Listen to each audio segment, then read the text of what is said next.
Welcome back to another episode of Hashing It Out with Javi. This is episode 24. I'm here sitting with Scott Neace, the Silver Fox. What's up, Scott? What's up, Javi? Crack-a-lacking. What's shaking? What's your little bacon, homie? I'm all good. I'm also here with Ruben Cabrera, an old friend of mine. What's up, Rubes? Not much, man. How are you? I'm good, man. I'm good. And Ron Andrade. What's up, Ron? What's up? What's up? Thank you for having me on, man. Absolutely, man. Hey, so we're just doing a quick podcast here. Kind of current events, stuff that's going on in the news. That's going to be the topic. So, Scott. This ain't going to be quick. It's definitely not going to be quick. That's for damn sure. There's a lot of stuff to talk about. A lot of stuff's going on. Yeah, that's true. Not much in the news lately about murder hornets, but there's other stuff like Rittenhouse hornets. Yeah. Kyle Rittenhouse is definitely in the news. So Kyle Rittenhouse. So let's touch on that a bit, I guess. So he is the I call him a kid, but I guess he's 18 now, so he's an adult.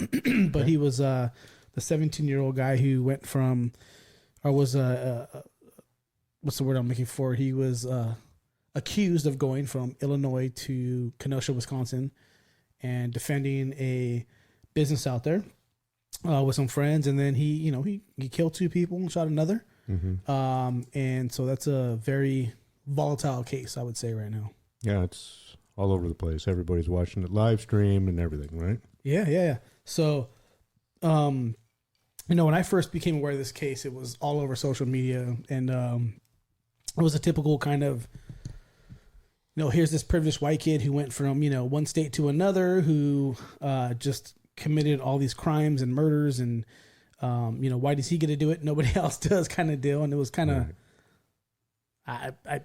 At first that's the way I saw it on social media, and then when I watched the videos, I kind of had let me say it this way: after watching the videos, I was like, I'm going to take some time on this one, right, to really kind of digest what happened, because I didn't know, right? It happened all so quick. The videos were out the same night. They were live streaming on Facebook, and I learned from a friend of ours, Tag. He taught me a really good thing, by the way. So this is one of our friends. He told me a while back, hey, one of these big kind of divisive things happen in society, I don't post on social media about them anymore. I just wait at least 3, 4, 5 days until I have an opinion. Yeah, he is known for saying that. Give it time. Give it time, because I would just jump in and be like, hey man, I'm gonna go, I'm gonna give my opinion on this. And my opinion initially, I'll be honest, looked like self-defense to me. So I remember watching it now. I mean, we've discussed this a little bit in the past, but when it first occurred, I think it was either CNN or one of the major news outlets. And I remember watching basically the whole thing. And I thought at the time it was pretty much self-defense. Mm-hmm. However, I've come to know in headlines and whatnot, it's getting spun in all kinds of different directions now. So what's the end game of this? Yeah, I mean, the end game as far as legally, like what do you think the outcomes of the case, or do you mean societal? Societal. Yeah, I mean, the problem with I wouldn't say the problem with the question, but I guess there's a problem with society today is that the reality is what I've seen is so many people from, and I hate this term, by the way, the mainstream media, you know what I mean? Because it makes me sound like I'm a conservative guy. Right. Which, let me go off on a tangent real quick, just because I don't want to get attacked later on down the road. So I want to make this very clear early on. So I am neither. Happen. Yeah, I know. But I am neither left. I am neither right. I am neither libertarian. I am all three.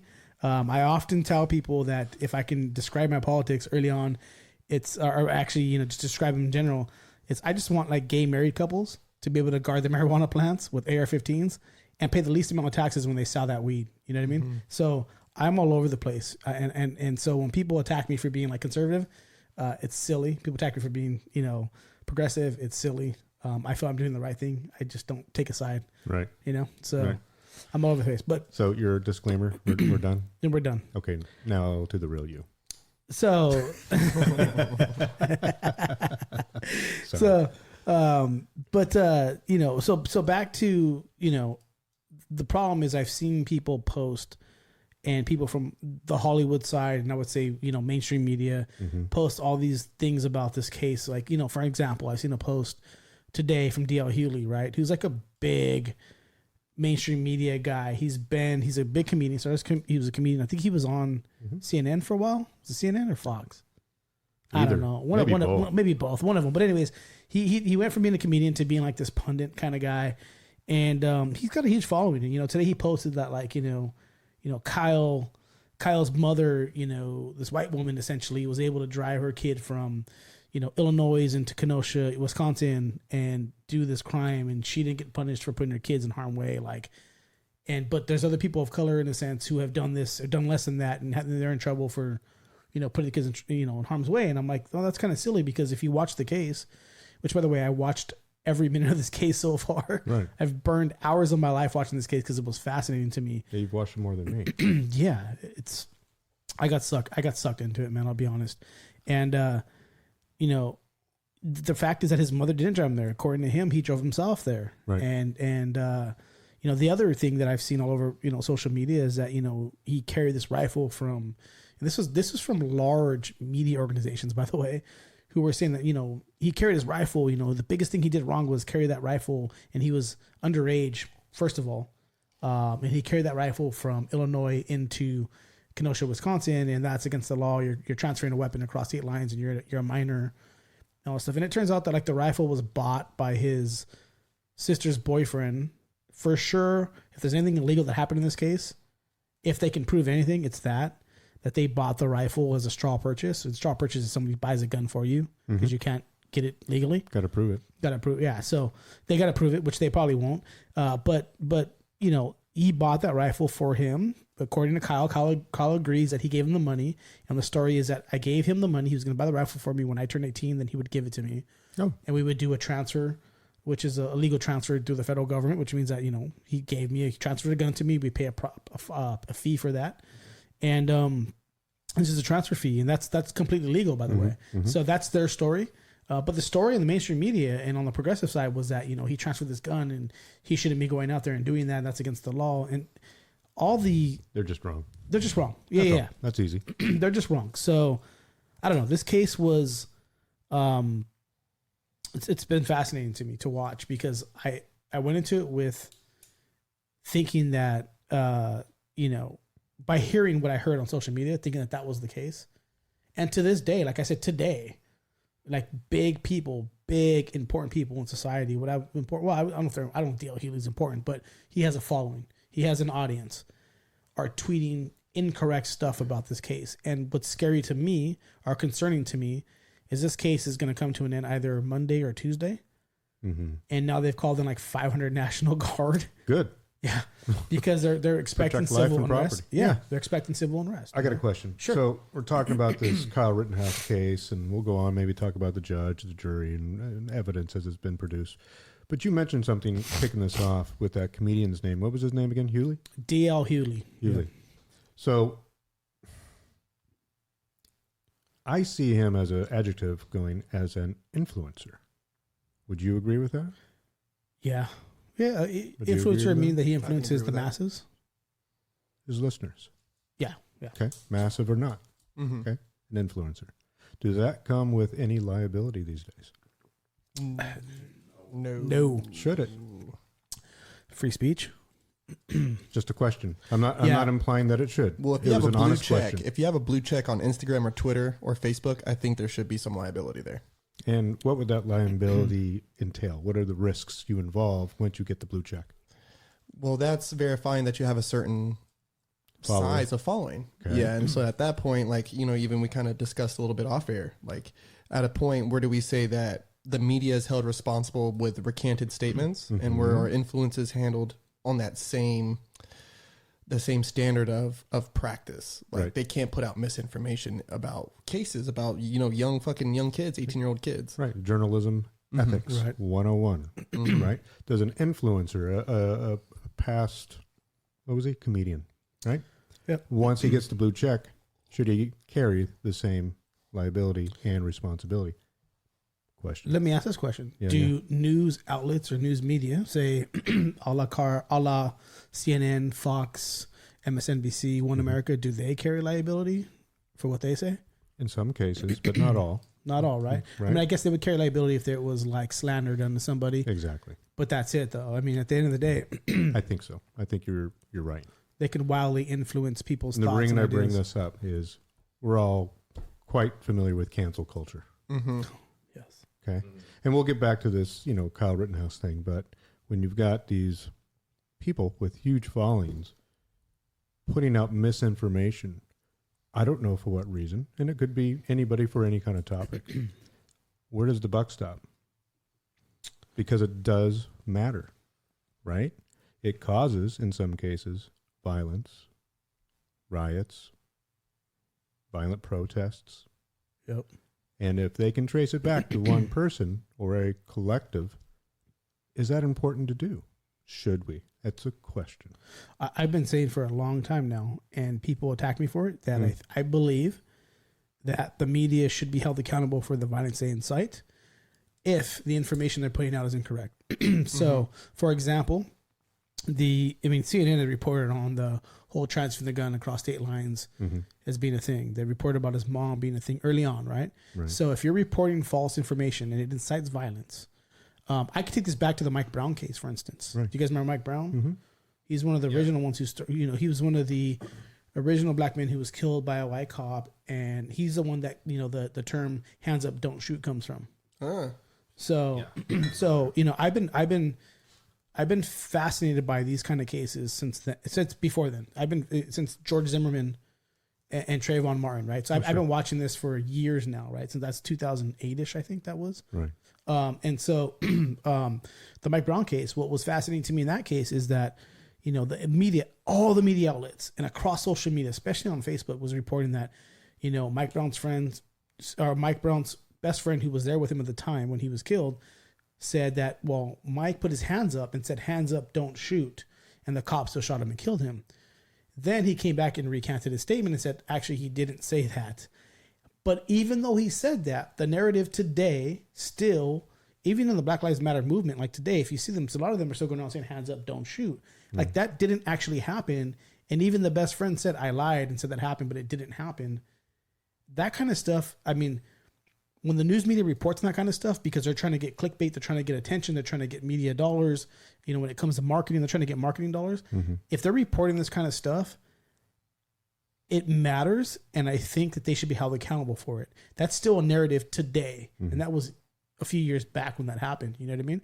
Now, I'm not taking any side on that particular case. I can talk to the eons like on that case like I can this one, which again, on that case, so much stuff was reported incorrectly that after when they went through the actual case and when the evidence came down and the professionals provided the evidence in that Mike Brown case, there was so much stuff that the media reported that was absolutely false and incorrect, but they reported it early on because they want to get attention. They want to get viewers. Right. They want to get clickbait on the internet and media buys and that kind of stuff. So I don't know, man.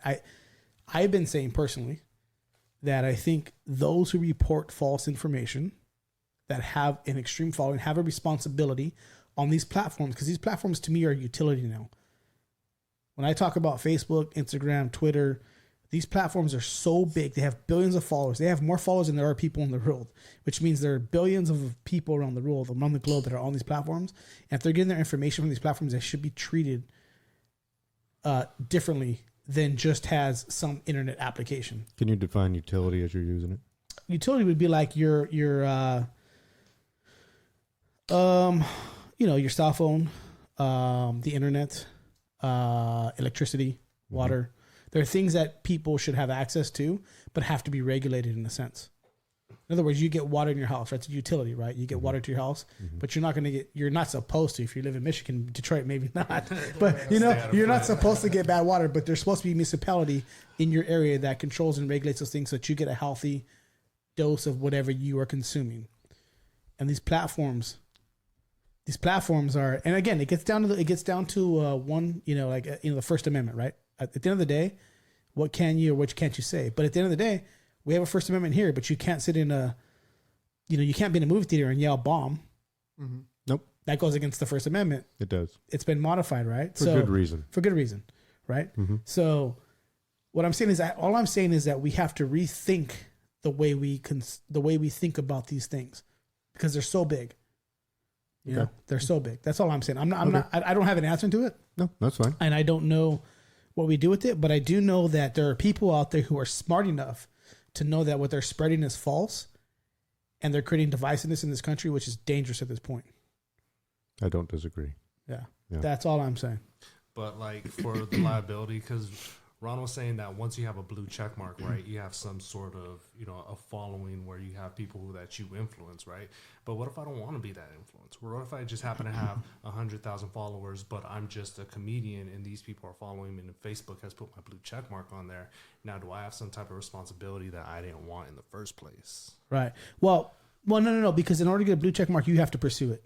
So you have to ask to be verified. So all the blue check mark really means is that you're a verified person. They've gone through a process to say, because here's the deal. I can spawn up an account that's called, Jay Biden, and I can get 1 million followers off that account and people think I'm Joseph Biden, but I'm not. So what the blue check mark means is they verified who you are. So you send them like you send them your ID and this whole process you go through. Now, mostly people who are in the, the public eye get their accounts blue check marked, but there's a bunch of, I'm going to go ahead and say a bunch of idiots out there today who are just random people who aren't anybody important in society who can get I can get a blue check mark for status. Yeah. I'm a moron and I can get a blue check mark. It's not that hard. You know what I mean? Right. So it's just a verification process, but mainly people like in Hollywood and people that have a following do it because they get to say, this is my account. So people follow the right account and not some fake account. Sure. That's really what it boils down to. But I think also if they do have that, because the problem with the whole free speech thing on the apps, they say, oh, this is a private company. This is a private company. We certify who we want. We take down what we want. But I feel like if they get that blue check, I think, part of the terms of service, there should be a thing of saying, hey, man, you're going to be responsible for the shit you say. You know what I mean? Or just be like somebody else without a check mark, and don't have any, I guess legality behind the things you might say or post. You can just kind of be a wild man. Mm-hmm. Yeah, I agree. Good question. Yeah. So back to Mr. Kyle in court. Kyle Rittenhouse. Yeah. So talk about the judge a bit. Sure. All right. So you like him? I actually think he's pretty. I think he's. You like his cell phone ring? So let's talk about his cell phone ring. So, his. So he's a funny judge, right? So early on when I first heard let's go back. Let's take a step back and we'll get to his ring. Let's go on early on in the case. So when again, I've been watching this case like religiously, man. It's insane. It turned into like this. I wasted too much time on it, but rightfully so. Like I said, it's fascinating to me, right? So early on, the judge argues, right? So the DA and the defense attorneys are going back and forth about what they can and can't say, how they can refer to people within the case, right? And so early on in the case, they go on and say, hey, judge, we don't want the DA to be able to call those who were killed or hurt in this or shot in this case. We don't want them to be able to call victims. Right. And the judge is like, yeah, I watched the videos. They're not victims. So no, you can't call them victims. You can call them looters, rioters, right? Combatants. You can call them whatever you want. Align them with their behavior. But you cannot call them victims because they aren't victims. So that was literally, that's like day, I want to say 1 or 2 in the case where I was like, oh, that's where this case is going, Sure. So right along, early on in the case, I was like, oh, this judge is very much a hard-nosed judge. He's for sure by the book. Mm-hmm. And so I was like, okay, let's hear more about this case. So that's really what stuck with me in early on. I was like, all right, I got to watch the rest of this case now. Right. So to get to your point about the ringtone. So I don't know, it's like day 3 or 4. And, the judge always starts off the day with saying, hey, everyone, make sure you turn your phones on silent, put it on airplane mode or whatever you want. And he's like looking at the jury and he's like super like, I don't know. He's just a quirky judge, man. He really is.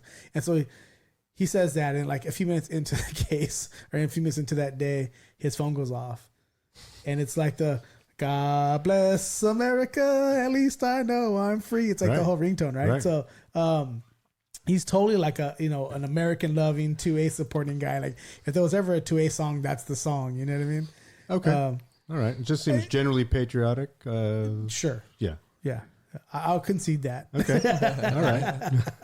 For sure. But, so I was like, all right, one time I was like, that's hilarious. And when I first heard it, he got his phone so fast that you only get like a snippet of like 3 or 4 seconds. I was like, that's I was like, that's that song. It has to be that song, Right. Dude, now we're like at day 9 or whatever. It's happened like 3 or 4 times. I'm like, for sure, that's that fucking song. That's somebody he knows, like just fucking with them, right? Like, oh, maybe so. God, that's true. Right? I'm like, for sure, that's his fucking song, dude. That's his song. It's hilarious, dude. So the judges, but I do feel that he's being very fair, and I think that also we got to keep in mind, man.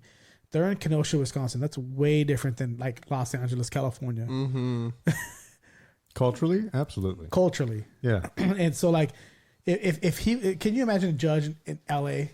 with that song on their phone bumping in a court case? Oh my god! Come on, dude. So it's just he's a hard-nosed. I would say he's a fair judge for sure. I think he's going by the law. I think they chose him because I think they know that this is a tough case. Who's they? Who chose the judge? What do you mean? Who chooses the judge? So I don't know that. Choose the judge? I don't know that. So who you would know that, right? Who chooses? So how does the judge get chosen? It just comes up on calendars. Whoever's docket is empty, they'll take the case. Generally speaking, I thought judges were appointed to cases by somebody. I don't know. I don't know that. That's a good question. Yeah, I don't really have quite the answer. How about you, Andrew? I think they can deny a case, but I think you're right. I think it lands in a docket and they can deny it if it's too high a profile or something for them, or they don't feel like qualified for the case. Yeah. Okay. Right. I'll have to look into that. But that's a good question. I know when I heard about this case, they were like, when I've heard about cases in the past, when I read like this judge was appointed because of X, Y, or Z. You know what I mean? Like, in a sense, when I say appointed, I don't know who does that. I don't know the answer to that question, but I'll look into it. Yeah. Can I call a friend? Yeah, call a friend. Yeah, the silver fox. Right. Thanks. He has a past. We should talk about his past. My silver past. Your silver past. My foxy past. You're okay with talking about? Before it was silver, can we talk about your career in the past? Sure. Go ahead. Talk all you want about it. So Scott's got a past career in law enforcement. So, I do? Mm-hmm. Yeah, I believe so. He's a badass. Your badge on your chest says it does. My pet. I'm not wearing a badge on my chest. Stop looking at my chest. It's all that silver hair, bro. That's what it is. Thought it was a badge. But so anyways, this case is fascinating. I think I'm concerned, to be quite frank, this week. About? Civil unrest. Because again, I watched the case. I've watched the videos. I mean, that's one thing about watching these cases is they play these brutal videos over and over and over and over and over again. Mm-hmm. And so there's some very graphic videos I've watched. So at the end of the day, Kyle Rittenhouse, he shot at 4 people. He was very accurate. It was with 3 of them. The other one, he was kind of in an awkward position, so he missed that person, but he was very accurate with his weapon. I would say I'm impressed. I'm a 2A supporter, as I said. I support guns, and if you're using them to protect yourself or your property, I think it's great. And he was very, very accurate. But I would say that there is 2 people who were killed, a 3rd that was shot, a 4th that was shot at. I would say potentially he gets off easily on 2 of those. 2 of those meaning one of the murder charges and one of the assault with a deadly weapon charge or whatever it is. I don't know what it is off the top of my head.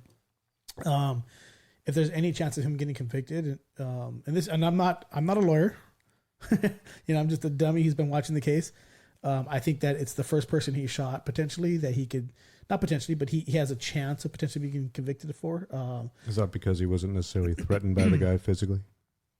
I think it's because he used deadly force against somebody who wasn't using deadly force against him. Mm-hmm. So, yeah. Right. To answer your question. So, yeah. But again, there's also kind of ambiguity there because there was someone shooting in the background. And how does he know if he's being shot at or not? You know what I mean? So there was rounds going off that were not his. So the way the video plays out is he's being chased by this guy, sort of jukes the guy. The first guy. Right. The guy that I would say that he might be convicted on. Mm-hmm. And you can hear the gunshots, and me and my son were listening to it during dinner. My poor kid, I'm watching the case during dinner the other night, and you can hear the first 1 or 2 rounds go off, and you can hear like that. I know that sounds like a handgun. That's a handgun. Okay. And then you hear pop pop pop pop pop, and you can go, that's an AR-15. I know what an AR-15 sounds like. So you can hear the difference in sounds, right? So you can hear a couple rounds go off before, then Kyle fires his volley of shots, puts the guy down, and then a couple of the shots go after that. So the jury might look at that and go, well, there were shots fired. He didn't know if they were being fired at him or not, and he doesn't know what's coming from. And, he's being pursued by multiple people at that time. So again, I hope the jury would get better instructions than to be left to decide. We don't know what he knew. Well, the jury can't guess what he knew. So he did testify. That's right. He did testify. Okay. And he did testify, and basically what he said, if I recall it correctly, was, I was protecting my life. Okay. So okay, it's a statement. Yeah, pretty much. I was protecting my life, and he also, I think the one thing they did argue over and over again was, did he go there to kill somebody? He's like, no, I didn't want to kill anybody. I was not there to kill anybody, and so my intent was not to kill anybody. So that that lowers it down to, like you said, second degree. I think potentially it does if it wasn't premeditated. So. I don't know. Again, it's a fascinating case. If anything, I'm just extremely, extremely bummed out that people on social media are spreading a bunch of what I would call complete bullshit. And again, people might listen to this podcast and unfollow me. I don't give a fuck. I watched the case. No, we're just talking. We're not making a difference here. Yeah, no, definitely not. But I'm just saying people are so emotionally tied to things. I know. And this is one of those things where, right. And it doesn't make sense to me because the way I kind of, I'll say it again because I'm. It doesn't make sense that they be that emotionally tied to it. No, because the thing is that they tie this to like this privileged white kid who, he's got privilege because he's going to get off on this because he murdered people and he went across state lines and had a rifle and he's a privileged white kid. Right. And at the end of the day, he shot other white people. He didn't shoot people of color. So I don't understand that. Like I don't get it. Okay, so that one's done too. That one's off the table. All right. Now what? I just don't. I don't understand that. I'm just. I know. At the end of the day, it's a fascinating case to me. I think the kid will walk on a lot of these charges. I don't know. Mm-hmm. And you never know what a jury's thinking, right? It's a jury case. Mm-hmm. So, what does he state his intent was? Like, why did he cross state lines? Why did he take his AR? So him and his older sister's brother, who's his friend as well, they went across state lines to protect. There was 3 properties there. There were car lots. And what happened is they burned I forgot how many cars, but they were on fire. There was a ton of cars. So the people were going there and burning all the cars, setting the cars on fire. Mm-hmm. And so the owners of this property knew people that they knew and said, we need people to come help us. So there was 4 or 5 of them that went there. They were fully geared up. They had AR-15s. They had full, loadout packs. They all had plate carriers and, they were there basically to provide security, to deter. This is an important thing with the case too. So the judge made it very clear to the jury and everybody in the courtroom at that time that you can have a weapon in that county, in Kenosha County, you can have a weapon and a gun on you. And you can, as long as it's displayed, so it's got to be like an open carry weapon. Right. Mm-hmm. You can have an open carry weapon in that state and you can protect property with it, but you cannot use deadly force to protect that property. So what that means is if someone comes and breaks, someone's in your car lot and they're destroying cars, you can't shoot them for destroying that car. Mm-hmm. The weapon is a deterrent. Now the weapon also can be used to protect your life though. So if they're destroying the property and coming after you, then you can use it to protect your life, as long as it's a present and imminent threat to your life. Mm-hmm. So if the rioters are burning down the shop, burning down the cars, you can't do anything but stand there with your gun to try to deter them. But the moment they come after you, you have the right to go after them. If your life is threatened. Or if you are in that shop and they set it on fire. Yes, that's exactly. Good point. So if they're threatening your life in any way, if you're not even threatening, if I come up to you and you have a gun, I'm like, fuck you, you pussy, I'm going to kill you, I'm going to stab you, I'm going to eat your fucking babies, you can't kill me. Now, if I pull out a knife, shoot me. So there has to be a present and imminent threat to danger in your life. So and the means to carry it through. Yeah. Like the knife. Yeah. Exactly. Gotcha. Mm-hmm. Exactly. So the, what I found was the people that were there that night that were angry at those who were protecting those properties, they were angry because those people were putting out fires. Right. So, they were out there with fire extinguishers putting out fires. They were also handing out water to people and stuff. And, the other thing, here's another important thing that I forgot to mention is that the other thing is people were like, oh, the cops didn't fucking bother them. They didn't give them a hard time and blah, blah, blah, blah. Such bullshit. For sure. They were there with guns, but their guns were basically, they were open carry. So they were on their chest. You can see them for one. After Kyle had shot, multiple people, right? He killed 2 people, shot another person, shot at another person. He still runs towards the cops, puts his gun behind his back so it's no longer in his hand, puts his hands up, goes to the cop car and says, hey, I shot somebody And the cop goes, "Get the fuck out!" The cop testifies. He's like, "Get the fuck out of here!" And pepper sprays him. Yeah. Oh, wait. Go home. What? The cop pepper sprayed him and told. Pepper sprayed them and told them to go home. Yes, and so that's when he went home. And here's the thing that people were like, "Was Mom drove?" No, she did not drive him there, because what happened is then Kyle got in a car. They drove him back home, and his mother, once he got home, said, "Hey, you have two options: get the fuck out of my house or turn yourself in." Okay. And that's the story. So the whole story that we've been told is just a whole hodgepodge of what I would consider BS, because if you watch the case, there's multiple people that have the same story that aren't necessarily tied to each other at those time frames. You know what I mean? Within the time frame. So it's I don't know, man. It's messy. It's messy. It's very messy. Again, back to the point of, I think these media companies, these influencers, these people that are saying certain things that probably aren't true should be held accountable for the civil unrest. It's probably going to unfold this week. And I really believe he'll probably walk in some shit, and there'll probably be civil unrest. So what do you think is going to happen? Just generally unrest. Walking the streets, setting things on fire, breaking windows, turning over cars, or less or more? Violence again, and then maybe other people will come out that do the same thing Kyle did and say, fuck it. Wow. Let's be the opposite to that. Okay, it's plausible. The opportunistic people that go through and loot. Right. The opportunistic people that loot, but I also, I'm concerned about the opposite side saying, dude, we did the right thing, and now we're being fucking prosecuted for it, or whatever it may be. I mean, I don't know. Right. I just think we live in a very divisive time, and it's whenever something doesn't go anybody's way, whether it's on the left or the right. I know. There's a problem with it. Yeah, how to pay. That's the way to put it. Yep. So, what do you think about the DA mentioning Kyle remains silent? Oh, that's a good point. So the judge had a huge issue. Took up a huge issue with the DA, and basically, yelled at him.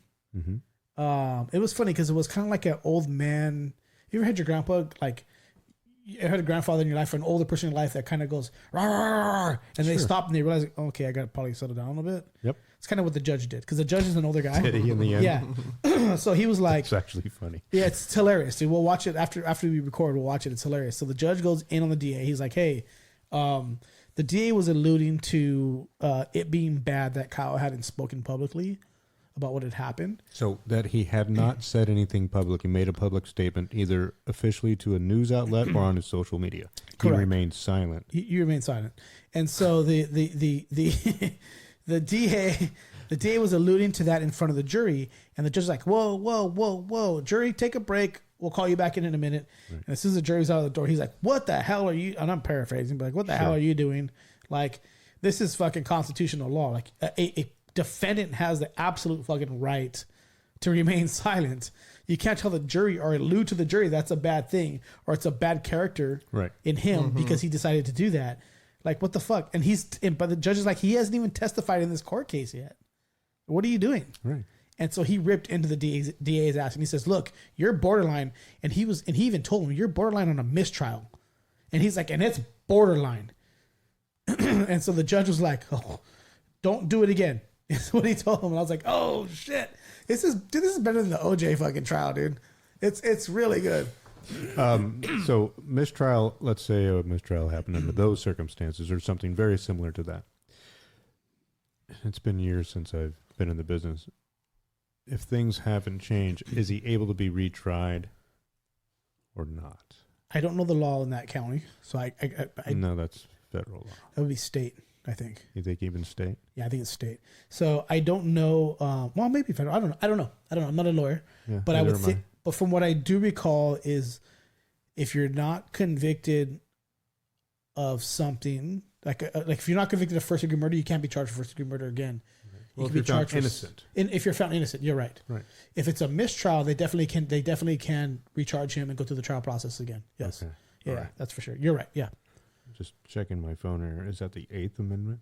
I don't remember. Yeah, I think double jeopody protects if only a verdict was passed. That's right. If a verdict was passed. You're right. Yeah. Yep. And if it's a mistrial, they definitely can charge you again. Right. They can continue to charge you again, but eventually, appellate court's like, can I get out of here? We're not going to charge this case again, They have to find a new judge, a new jury, a new everything to redo the trial, right? Totally. Right. So this is going to be a big deal. I may even hold the release of this podcast. Normally I release on Mondays. I may hold it until after. Just to see? Just to see how it blows out. Yeah. Just to see what you got to Just to see, man. Because no, I mean, the reality is like this is, the judge said, hey, we very potentially could finish Monday. I'm not going to guarantee it. It's most likely going to go on Tuesday.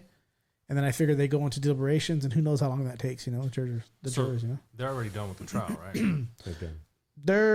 They got to do the closing. Oh wait, closing. They got to do closing arguments still. So Right. what they're arguing right now, like the kind of nuances, and it's right now it's very much a chess game, where the DA is like, hey, do we just go ahead and say, let's offer a different lesser sentence for this so we can convict him of something?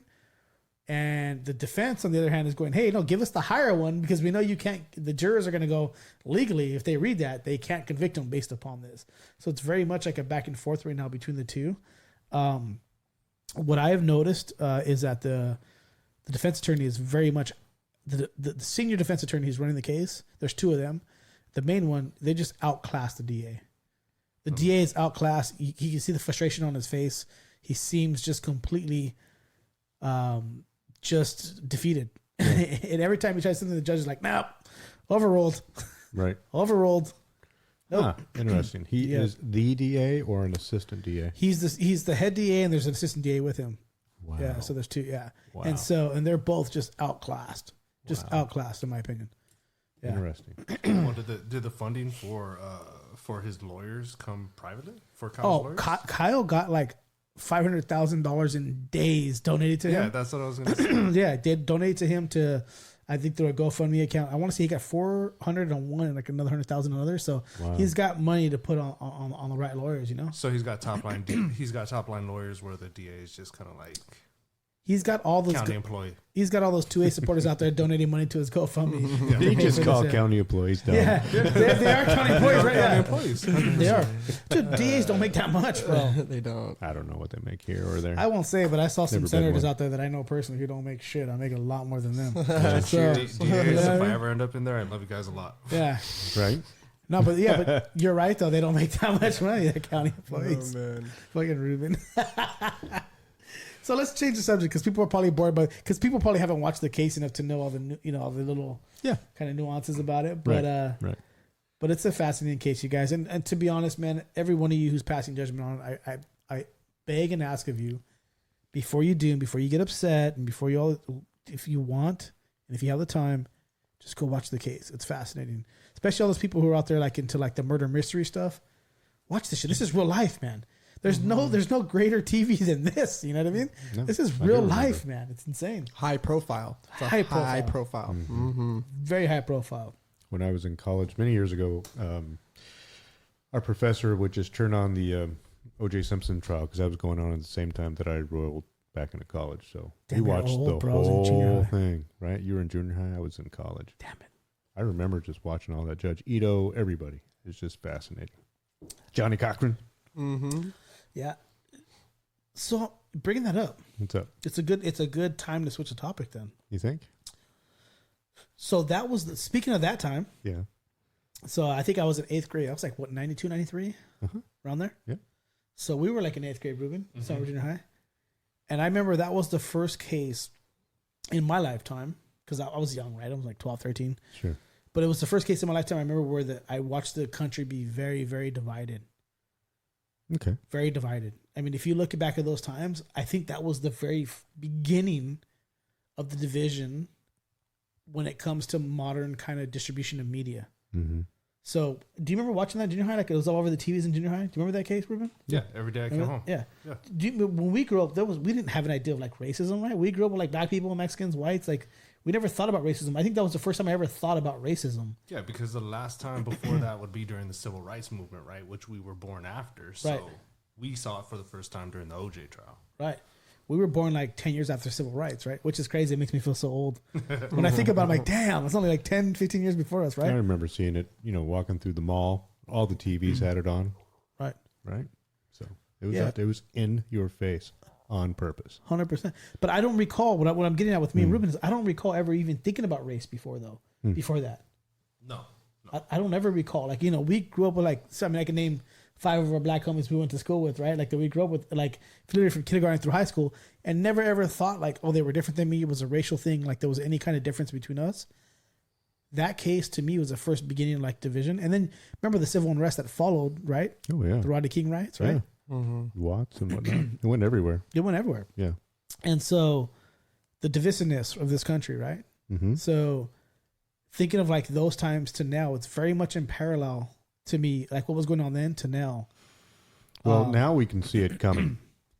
Whereas the end of the O.J. Simpson trial, man, it just snapped and everything, in some cases, literally blew up. Things were on fire and the buses were being turned over, et cetera, et cetera. And I don't remember really feeling like that was going to happen. I felt somewhat surprised Really? at that. I did. But now we've got this new trial coming up, the Kyle case, and I can see it happening. The signs are there. And shoot, what they got? National Guard at the ready. Yeah. So we don't want to repeat history if possible, and that's a good thing. So we're a little more prepared in this case. We don't want that city burning down.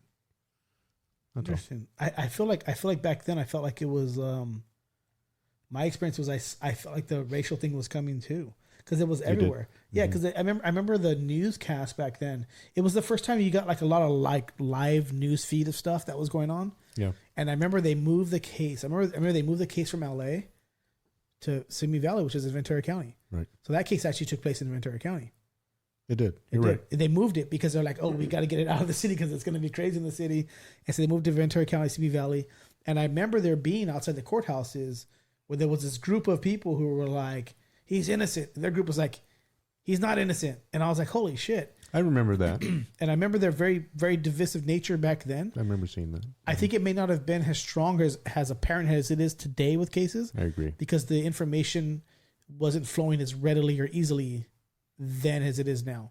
You had TV, but you didn't have Facebook, Instagram, Twitter, internet. So we had TV, and I remember seeing that outside the courthouse. People with signs and on different sides. But I saw it live, and I was hearing it from the people. I wasn't hearing pundits afterwards making it worse.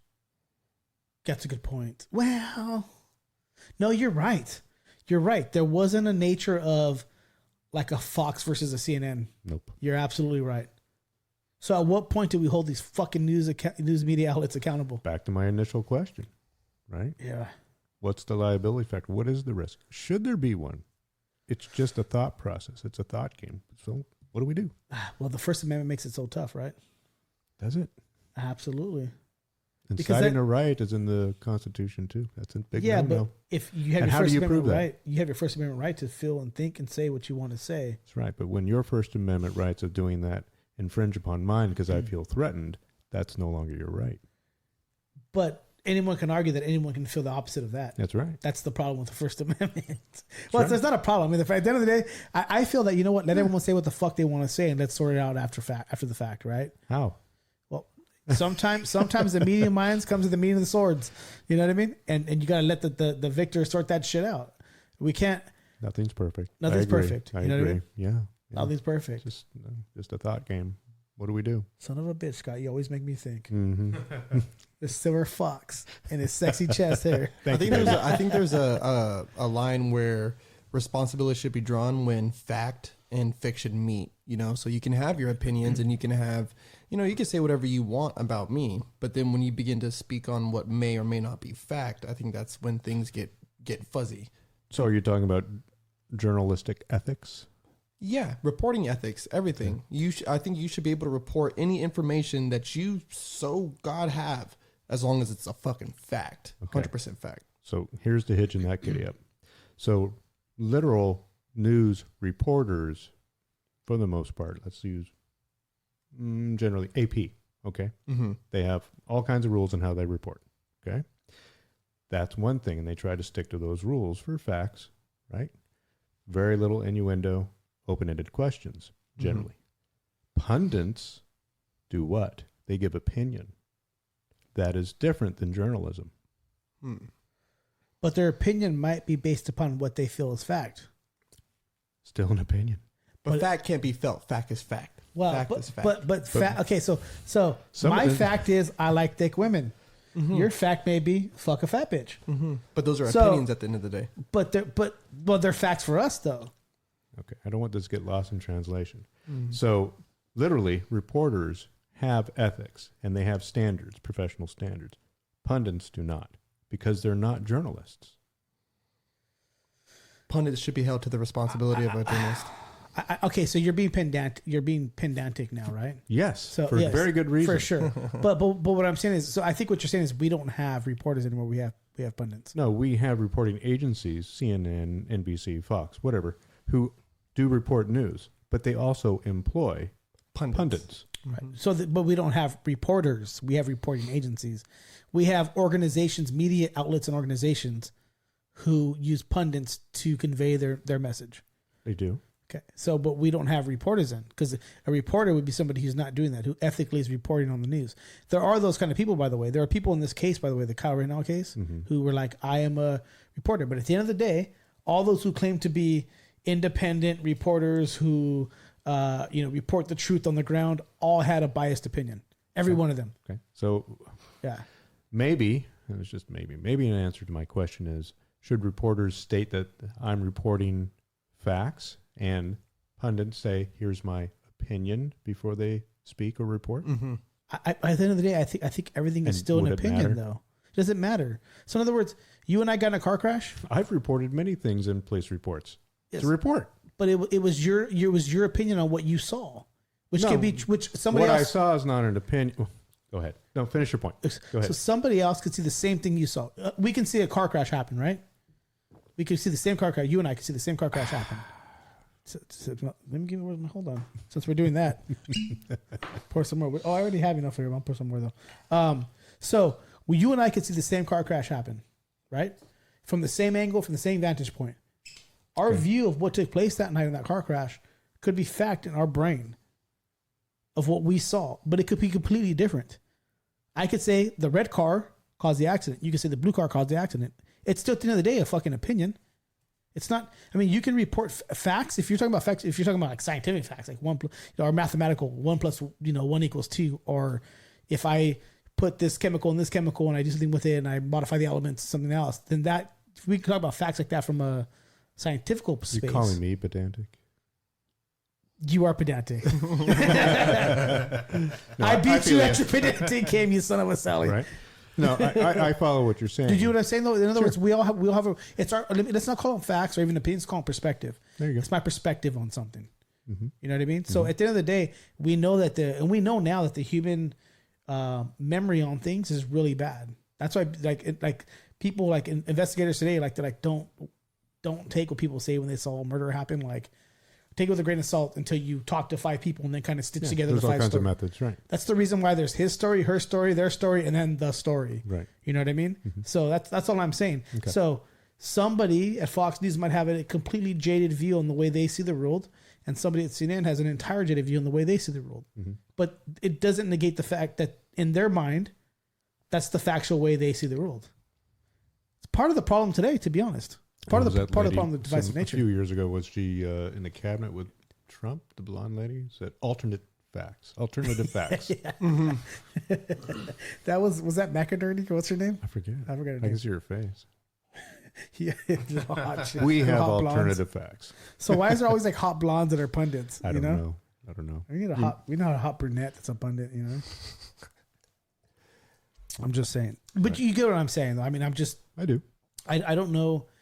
I think it's part of the problem at the end of the day, because we all see things from the lens that we view the world, you know? So we do. My facts might be different than your facts. So I think with the car crash example, I think then the only thing that should be reported is the car crash itself. Because instead of saying, oh, well, the red car caused the crash, or, oh, the blue car caused the crash, because that's your perspective, right? Where we're taking our perspective here. I think news reporters then should only report, oh, there was a crash, X, Y, and Z happened, because this is absolute fact. You know, somebody died or somebody broke their arm, or it was a 2-car collision. Should be the only thing reported. And I think the only reason why they don't do it that way is because there's no sensation behind it. They don't get to say, oh, this person did that, or, oh, this person did this, drunk driving, or, oh, allegedly they were smoking marijuana, or whatever the case might be in their reportings. So that's when ambulance chasing reporters go to a scene and they'll interview witnesses. Mm-hmm. If a Storm CHP chasers. is, there and decides to talk, they'll get info from that. They'll also look around and see, in their own eyes, skid marks or leftover debris, or take photos of a car that's turned over, another one's over there, and then they will deduct, basically what could have happened. Their perspective. Right. And then they will enter that into their report. Mm-hmm. So I like what he said. That's a good point. Don't offer your opinion. Yeah. Don't offer your opinion. Just report what happened, what you saw, what happened. Right. But I still think even then, because of the nature of the brain and the way it works, there's still going to be some jaded view on what you saw. Could be. I also think that there's a responsibility of the person receiving the message, right? Because those people don't know the difference between a reporter and a pundit, right? Like they're just grabbing any message that they want and then circulating it in their brain, and then all of a sudden they're on one side or the other side, which is probably aligned with how they felt before even they got the message. Oh yes. That's a good point. But how do you? So again, these are. Damn, man, we're getting some. God, that was good. But here's the thing: is we can't control the way people think, and we have to understand that everybody is in different levels when it comes to what they actually care about, even digesting. You know what I mean? Mm-hmm. Some people don't care about the car crash at all. They don't give a shit. So I don't know how deep you want to go with this concept. But he went someplace. But I'll just offer this because we can think about it. Maybe come back another time. Why read the news anyway? Oh, there's a lot of stuff I need to know about that's going on out there, so I can make my own informed opinion. Okay. Mm-hmm. Yeah. Yeah. I think so. So again, their story, her story, the other person's story, and then the actual story. Mm-hmm. We all know we've been taught a whole hodgepodge of bullshit from history, right? I mean, at the end of the day, it's his history. If you break it into 2 words, it's his story. To the victor go the spoils. They get to write. They get to write their own story. Come on, Scott. You know what I mean? They get to write. Whoever wins the war gets to write the story. That's the end of the day. That's what it really is. If you go to Russia today and you ask them what happened in World War II, it's wildly different than what happened in our version of World War II. I'm aware of that. You know what I mean? We didn't come in and save the day. They lost millions of people in World War II. They actually won that war for us, and we're over here going, "We won the war." Right. No, Russia won the fucking war for us, and they're very wildly aware of that for generations now. Going, "Hey, we lost millions. You guys lost. I don't know how many it was. It was a lot of people. Yeah. Thanks for your service and everything else. I'm not saying anything bad about that. I'm a patriot, right? Right. But at the end of the day, I just want to make. I got to be clear because people attack me for everything, man. How dare you? I'm You're the one definitely with the not a mic. Russian supporter. I promise you that. How dare you? But I'm just saying, I worked with Russians in the past, lots of Russians, and I know that In business, right? In business, and I know that if you ask them their view on World War II, like fuck you Americans, you soft pussies. All of our people died, so you guys can claim the fucking victory and grab the trophy. Right. That's the reality of World War II. If you really look into World War II, that's the reality of it. Yeah, They had an entire front. Yeah, they sacrificed a lot more than we did. Yeah, there was the Eastern Front, which was Russia, and then there was the Western Front, which was all the other countries. But what about the French? Well, the French were crying, asking us for help. But let's take a step back. Though the French saved our ass during the Revolutionary War. They did. They did. Right? They did. Thanks to Masonic ties. It was a different France then. It was a different France then. And you could thank Brother Benjamin Franklin for that. And maybe even Voltaire. Yeah, it's true. Yeah, see, people don't even go that far back. But yes. Right. Absolutely. So the people, see, we're talking about shit that most people don't care about. But yeah, there's historical context behind all these things, and people look at it differently. They do. So. All right, so let's get on to something even more fun. People are probably like bored and asleep by now, but Maybe. I don't know. Are Maybe we live? Are they we're listening to live. us live? I don't know. I'm buzzing. I'm live. Hey. I'm hanging out, like toes and sandals. You know what The long I mean? And my toenails are clipped. So I ain't scratching nobody. Oh man. All right, let's talk about the vaccine mandates. Go ahead. Yeah. I'll listen. So I've been torn to shreds about this one because, I've been called everything from like an anti-vaxxer to an anti-science person to all these things. And I'm like, whoa, take a step back here. My personal stance on this is that I personally don't give a shit whether you choose to get vaccinated or not vaccinated. Doesn't matter to me. My biggest problem is stop mandating people to be vaccinated. That's my only concern. It matters to me because I want people to have the right to choose for themselves. Yes. Whatever that choice is, that matters to me. Uh-huh. The choice. Absolutely, the choice. And so for me, the mandates are kind of messy for a lot of reasons because they're not laws. It's not technically a law. However, the government will leverage fines and other things against you to make it happen, right? So in a sense, they're not literally creating a law for it, which is bullshit in my opinion. If you want to mandate this and you want to levy fines on people, then make a fucking law. Pass a bill and say this has to be part of this bill. Because they know they can't. It won't win. They can't. Yeah, but they're still going to now. So here's the thing. Executive order. The most recent mandate that came down, the Fifth Court of Appeals, and I think it was in this state? No, I think it was in Florida or something else. Right. So the Fifth Court of Appeals in another state.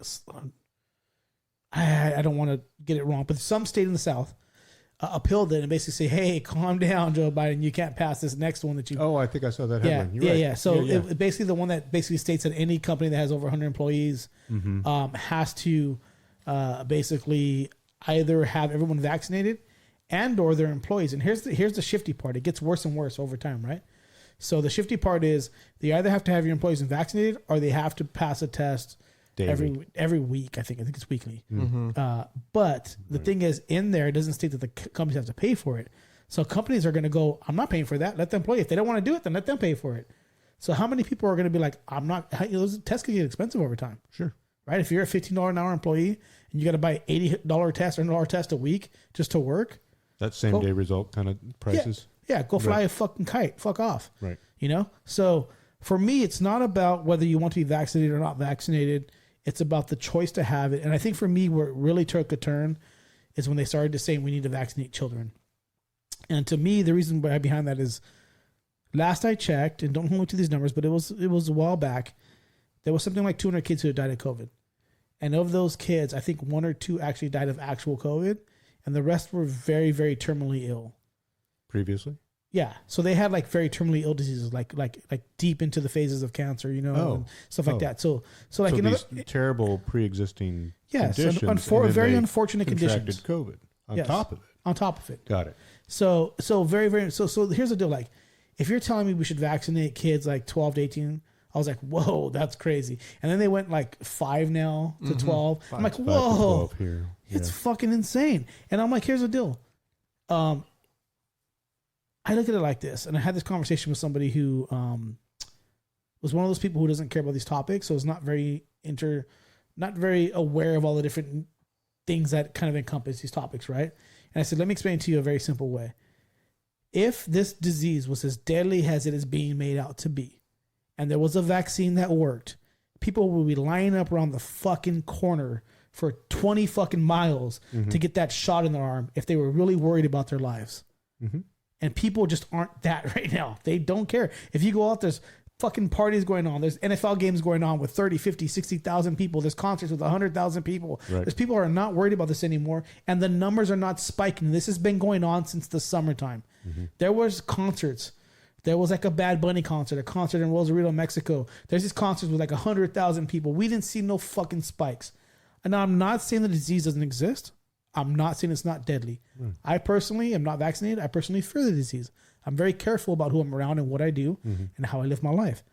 I don't think I would do well with the disease. Most of my family's already caught it. Oh, have they? Yeah, they've already caught it, and they're still most of my family's still vaccinated. On top of that, they caught it while vaccinated. No, they caught it, they survived it, and then got vaccinated down the road. Which to me, I'm like, okay, but again, I don't judge them. That's what they want to do. That's their choice. Right. And so, me personally, let me say this. Here's where it took a turn for me. So a few months back, maybe, I don't know, like 4 or 5, maybe 6 months ago, I did a poll on my Instagram. Now I only have 20,000 followers. And the poll was not a poll. I actually did a question. I said, if you've had have you ever experienced any bad negative side effect from the vaccines, or do you know somebody who has or who has died? Let me know. And I just put a little box there where they can fill in information and I only have 20,000 followers, which by the way, maybe a quarter of those people actually engage every day. So it's actually about 4,000 people as the audience. Active. Within an hour, I had hundreds of responses. Wow. And within those responses, and this is early on, this is probably 6 months ago, where people were still very much afraid of the disease, I think. It was still kind of a transitionary phase, Right. And there was multiple people who talked about deaths in their family from the vaccine, and there was multiple people who were talking about myocarditis, which is the inflammation of the heart, which mainly happens in young men for whatever reason. And then even a friend of mine who I used to work with, who I was senior leadership in the company that he worked at. He's like, this kid is like 6'3" or 4", like 2% body fat. He's got the body of a Greek god. He ended up in the hospital with an inflamed heart. So in Europe, and there's a lot of young athletes, professional athletes that are dying of heart attacks after being vaccinated. Randomly, huh? Mm-hmm. So again, when I tell people why I'm not vaccinated, because I don't have the data I need to know that it's safe for me long term yet. Fine. Right. I just don't. It's your choice. It's my choice. I shouldn't be forced to do it, right? Correct. You should not. But what's going on in Los Angeles? You seen the laws there? No. Okay, so now in Los Angeles, in the city of Los Angeles, if you want to go to a gym, restaurant, a movie theater, a mall, you got to show the card, the green pass. You have to have a vaccine passport. Right. And that's for kids too. Really? Yes, not just for adults. What is the kid's age? I think it's 12 and up right now because they haven't got the 5 to 12 yet vaccinated. Okay. So for me, it's just, we went from, 2 weeks to kill the spread to 6 months to a year or two. Hey, now get vaccinated. Hey, now get a booster. Hey, now have a passport. Yeah, I haven't gotten my booster yet. I'm vaccinated. Good for you. I had both of them. Right. Just my choice. But I've decided not to get the booster yet. And that is because I didn't have any truly adverse effects, but I did feel some things. Of course, the pain in the arm, that's fine. I've been getting flu shots for 20 years. Okay. No big deal. But the pain lingered a lot longer than any flu shot I've ever gotten before. And it wasn't necessarily very painful. It was just a longer term of that pain. And that was unique, but not necessarily remarkable. But the thing to me that stuck out in my head and stopped me from getting the booster shot, was even today. And it's been late June when I got my second round. Ever since June, 6 months practically now, I have been tired. Yep. That's a common one. I don't have the durability or the energy throughout my day. I'll wake up fine. I'll have my cup of coffee. But come 10 a.m., I'm starting to drag my ass. Yep. That's never happened to me in my life. That's a common, that's a very common one. So when I got up, remember I told you, but by the way, the responses I got were from real people. Mm-hmm. There was no reason for them to lie to me. Mm-hmm. A lot of them basically said, hey, thank you for asking this question and please post mine, but don't post my information, like what I gave you, but don't post my name. Of course. Many of them were nurses who responded saying, hey, while I've not experienced this because I'm not vaccinated, there's a ton of patients we're having now in our practice that are coming in with heart problems. And there's one thing I think people haven't considered with this. It's a little bit off topic, but I think it's important to outline, is that I read the other day that scientists are now looking at reclassifying this. Reclassifying what? The virus? The virus and how it affects the human body, because right now it's considered a virus that affects the respiratory system. Oh, right. So your lungs, because it manifests in your lungs. Right. Basically, you die of pneumonia. You basically drown to death. Exactly. It's a horrible death. Right. So, but what they're saying is that we need to reclassify this because it's really not that. What it is we now know because of blood clots, strokes, heart attacks, myocarditis. It's not a respiratory disease. What it is, it's a blood disease. Mm-hmm. And the reason why is because they know, hey, if it affects your taste and smell, and it's affecting the blood system, it's breaking the blood-brain barrier, and it's something to do in your blood. It just manifests itself and kills you in your lungs. Okay. But it is a blood disease more than it is a respiratory disease. And so they're looking at kind of classifying what this could be. Cardiovascular. Cardiovascular. Well, it would be cardiovascular, but more vascular than cardio, right? So cardio would be the respiratory system, that kind of stuff. Right. But you're right. So at the end of the day, it's blood. They're looking at it as a blood. It's some kind of blood virus pathogen that's modifying something, and it's breaking the blood-brain barrier, which is concerning to them. It's stuff that people don't want to think about because it's kind of scary, because it really alludes to like almost like a weaponized version of a disease. You know? Okay. Because traditional coronaviruses don't do that. Right. So the Spanish, this is nothing people don't understand, is the original flu that we know of today, like our influenza, right? Influenza, known as the Spanish flu. That is from 1918. It's the last pandemic we had. It was the last coronavirus pandemic we had. Is a SARS-CoV virus like today. Okay. It's the same flu we have today. It's just we stopped dying of it because we built herd immunity and our bodies built Well, genetically. Variants, but okay. Yeah. Well, sure. It's but what I'm saying is the flu today, the influenza today, is nothing more than a variant of that flu from over 100 years ago. Okay. It's the same thing, and so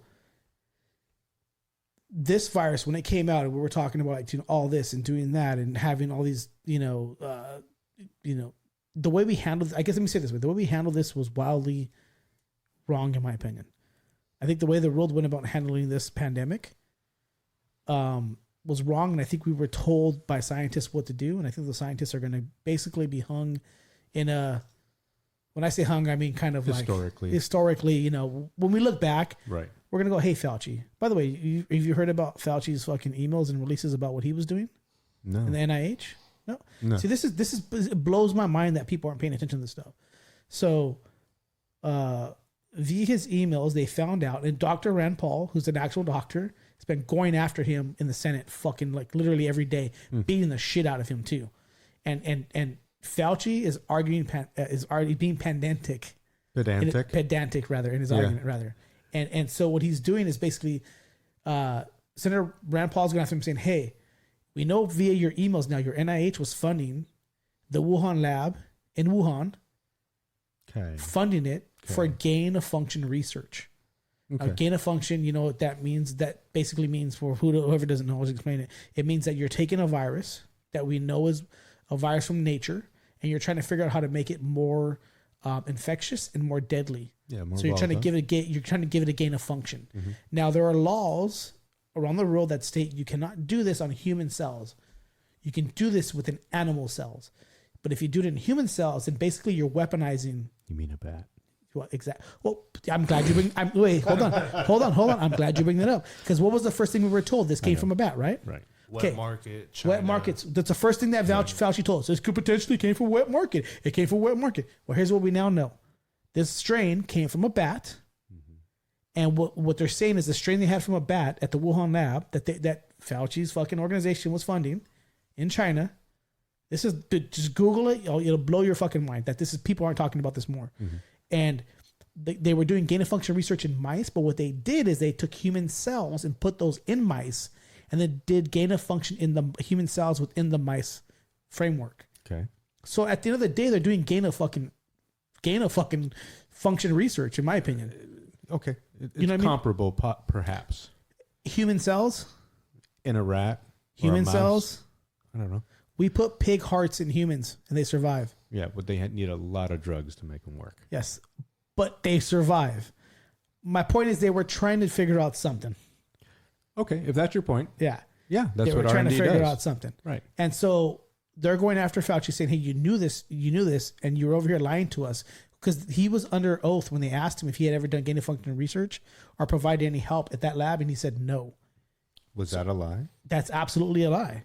Okay, if he was an investor, that's one thing. If he was an administrator or somebody on the R&D team, then that is a lie. He's on the board of directors. He's signing off on all monies that are going out for that kind of money into their lab. Okay. He was absolutely aware of it, and it's in his emails that he's aware of it. Got it. So all I'm saying is that that's shifty and shady, and he was trying to hide his ass from the get-go. And now if you watch him, and I implore you to Google it and just go to the YouTube videos and look for Rand Paul going after him. And he's being very pedantic in the words of how it's outlined, but people are like, no, fuck off. We knew what you were doing. Mm-hmm. We knew what you were supporting, this research you were supporting. He's just a little shifty. That's not gain of function research. I have the best people working on it. It's not gain of function. Exactly. That's what he was Is that what he said? Yeah, it's not gain of function. I have the best people working on it. It was gain of function research. It was definitely gain of function. Gain of fucking function. Do you know the AIDS pandemic back in the 80s and 90s? Do you remember do you remember the first time? Did you ever have like a STD test and you were extremely worried about AIDS? Nope. No? Okay. When I was young, I had one. I was like, yo, this is like in the 90s, right? Well, you go to your doctor, your doctor's like, hey, you sexually active? Yeah, well, we should do an STD test, right? So I was like, yeah, we'll do it. And I'm like, oh, God, what if I got AIDS? Because I remember like in the 80s and early 90s, like it was like, AIDS was like put out there as like, everybody's going to fucking die. Everyone's going to die. And the reality is if you're like a straight man, you had like a 99.99999% of not ever contracting AIDS. You know what I mean? Yeah. And so, but If you ever got like an AIDS test in the late 90s, you're like, oh my God, I'm scared as fuck. You know what I mean? I was probably like 16, 17 at the doctor's office going, I'm gonna have AIDS, man. I had some pussy yesterday. I'm gonna die, you know? God. Right, but Fauci was behind the whole AIDS pandemic and the way it was conveyed to the public and how scary it was and how deadly it was. And the reality is, unless you were a gay man at that time, or a intravenous drug yes, user. Yes, there was two classes of people. I don't know classes. No one fucking hang me for that word. But you're right. Unless you were either a gay man or intravenous drug user. How dare you? Yeah, exactly. How dare you? Somebody cancel me, please. I'm so popular. Fuck. But you know what I'm saying though, but I mean, it was terrifying back then. If you watch the fucking, you know, and the way he put it out there, he was part of that. So Fauci's been a kind of let's scare everybody and make some money somehow, some way down the path kind of a guy for a long time. So you think there's a parallel between the hysteria of COVID-19 and the AIDS epidemic back in the 90s? Absolutely. And there was doctors. You're trying to relate a pattern, aren't you? Absolutely. Okay. But there's also doctors that are all over YouTube from back then, like 20, 30 years ago. Mm-hmm. They're like, this guy's fucking shifty. The research he's doing is crazy. Like you can find it. It's all out there. But the problem is that people don't care because he's a guy up. He's a little fucking midget Italian guy on the podium going, well, you know what? You should be scared. You should get vaccinated. You should do this. You should do that. You know, fucking, 2 weeks to stop the spread to now 2 years later. And everyone should be afraid. Florida has never closed down. And Florida has the least amount of fucking COVID cases right now. I just got back from Florida. Whoop. Just got back. Go. Just got back. It's Go great. Dolphins. It's not going to happen this year. Not this year. Least amount of COVID cases right now. And everyone talks shit about how they never shut down. Right. Dude, I'll tell you one thing. They didn't check us for fucking guns when we walked into the club, and they did not check us for vaccines. So Exactly. I thought it was the greatest place ever. What is it? The humidity? I don't know. It's killing it? I think it's killing their brain cells slowly. Very sure. Between that and the gumbo. I lived in Florida, man. Orlando for a year, and it's humid as fuck. It's different out there. Dude. Oh, that's USA 2019 for sure. Still in Florida. It killed a few brain cells, man. The humidity. All I'm saying is that I think we're handling this wildly incorrectly. This state is fucking full of shit when it comes to it. Los Angeles. A lot of hypocrisy going in this state. Yeah. A lot of hypocrisy. Los Angeles City has the strictest COVID-19 laws in the country. I didn't know that. So I was just recently on vacation, right? I hit Utah, Colorado, and LA, right? Mm-hmm. So these are 3 connected states, but they all handle like the mandate differently. So when I was in Colorado, it was kind of just like, oh, well, if you have a mask, you have a mask. If you don't, you don't. It's kind of like your own personal choice. No big deal. We go to Utah and it's different. If I have a mask on, I'm getting looked at like I'm strange in a store because they don't believe in it, right? they looked at me the same way California looks at people who don't have a mask on. Right. Yeah, right. So they're like, oh, it's strange. And then we come to Las Vegas and it's 100%. Like I have to present my vaccine passport, right? Also, I have to be masked going into the stadium.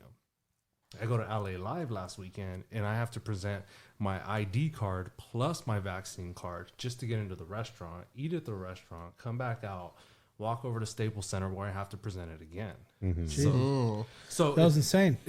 There's no consistency between, Colorado, Utah, and Los Angeles. So when you presented your card to go, let's say in the stadium, you took off your mask while in the stadium or you had to keep it on?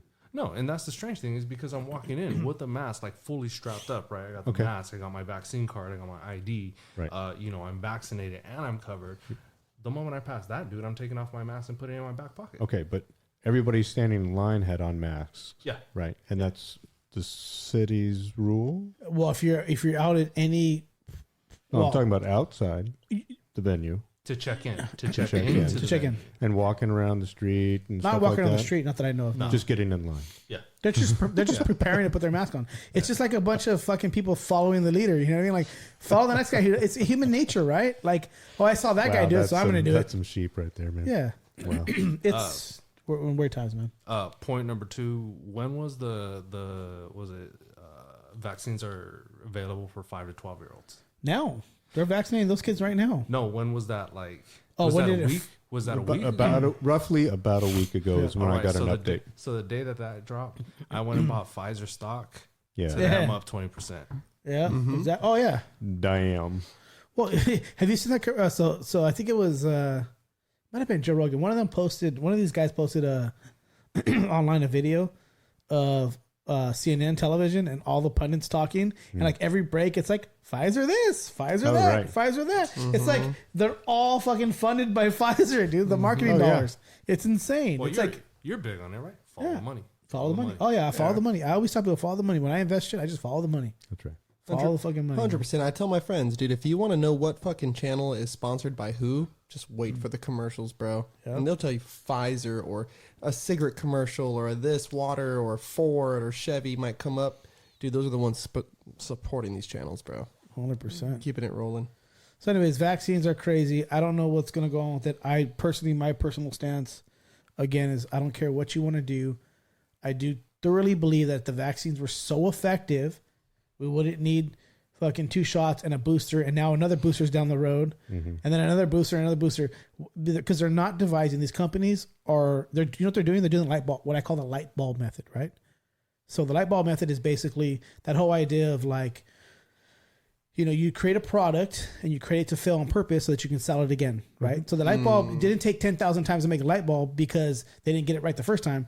It's because they wanted to make sure it failed properly so they can calculate after so many hours, I got to sell them another light bulb. Right. It's about money. And so the inoculations we got as kids for polio, tuberculosis, those were inoculations. You get them once, one and done, and then you don't get sick from the virus.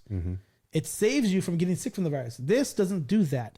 This is an entirely new vaccine technology that trains your genetics on how to better deal with the sickness, which is why they have to keep shooting you up. It's the same concept of the flu shot. There's a reason why you get a flu shot every fucking year, because there's a new strain come out. And by the way, that when you get a flu shot, they're not giving you a flu shot for the strain of that year that came out. It's all they know about from the previous years. And you might be getting one on the West Coast that's different from the East Coast. Exactly. So this technology is taking what they did with the flu shot to make money and then amplifying it into a new technology, which is not the same. And here's the thing. What we do know of, and I guess we'll talk about it a little bit longer. So what we do know of is that when you get COVID, there are blood problems when it comes to COVID. There are strokes, there are blood clots, there are other things that come with COVID. This vaccine is doing the same thing to people. Not everybody, but certain people. And it's because they're touching the same genetic pieces of our body. Healthy athletes in Europe. Exactly. There's soccer. There's a bunch of soccer athletes just falling over in the fucking field, dying. I don't know if they're dying, but they're having heart attacks and they're having issues. And later they're passing out. Literally. I don't know if you've seen that. Have you seen that, Ruben? Number I saw within the last crazy. 2 months, 75 professional athletes in Europe. The highest professional athletes in the world. Dead. Croaking over at fucking just heart attacks or whatever. Yeah. It's insane. And you're gonna tell me you want to give my 65-year-old mother a shot plus the booster that's going to increase her chances of getting a stroke in the next 6 months? Well, yes. No. but here's the thing, though. Again, I want to make very clear. Right.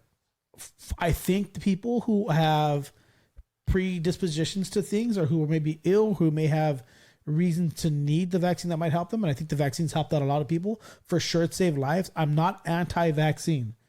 What I am is anti-data. I don't have the data I need long-term to understand how this affects the human body. So you're anti-poor data or incomplete data? I'm anti-incomplete data, and I'm anti-mandate. Got it. I'm not anti-vaccine.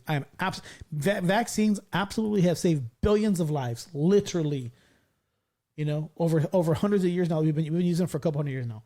They've saved billions of lives for sure. I'm not anti-vaccine. I'm tired of fucking hearing that. I think the biggest threat to American lives right now, maybe even globally, is just trying not to get pooped on by Biden.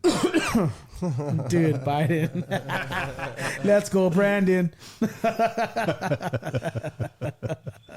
So did he poop on the Pope or not? I don't, dude. So a couple weeks back, he was, you know. So when you get even the Pope, like, so people think like the president's like the man, right? But even the president, when he visits the Pope, like, you only have a certain period of time you can spend with him, right? Like, the Pope's busy, right? So like, you get 15 minutes here, 30 minutes there. You get to have a cup of coffee with him if you're lucky. You know what I mean? And so Biden went to visit him, which was only the second Catholic. It's a great bottle. To try that. He was only the second. Someone grab him a cup, man. Go grab him a cup. What do you got? So Biden was only, I think, the second president in U.S. history to visit the Pope, or to get a face to face with the Pope. Catholic. Second Catholic president. Yes, sorry. And so, the rumor is he went to visit the Pope, and the meeting lasted way longer than it was supposed to, And people are like, well, what's going on? We don't know what's going on. And so apparently, this is what I read. I don't know if it's true or not, but this is all over the internet, apparently by credible sources, that he went in a blue suit and then came out in a black suit. And people close to the president say that he shit himself in front of the Pope. I mean, the dude's geriatric. I mean, give the guy a diaper and put him in a rest home, for Christ's sake. Why not? You know? Yeah. I mean, I mean, honestly, I mean, the deterioration of that man is concerning, at least extremely concerning to me. He's got the fucking codes to the nuclear football, for Christ's sake. Yeah, he'll never use them, though. He wouldn't know. How do you know? Did you hear what's going on in Russia? How do you know? What's going on in Russia? They're talking about advancing into it just happened today. They're talking about advancing into I did see a headline. What's the country? They threw some muscle at a border, didn't they? Yeah, and now all the rest of the world's responding quickly though. I can't remember the name of the country. It'll come to me over time. But anyways, you don't know. What if we need him to use the nuclear codes and he's shitting his pants? That's great. It smells good, huh? Mm-hmm. That's a great bottle, man. Well, it's a war crime to use the war codes or the nuclear codes, right?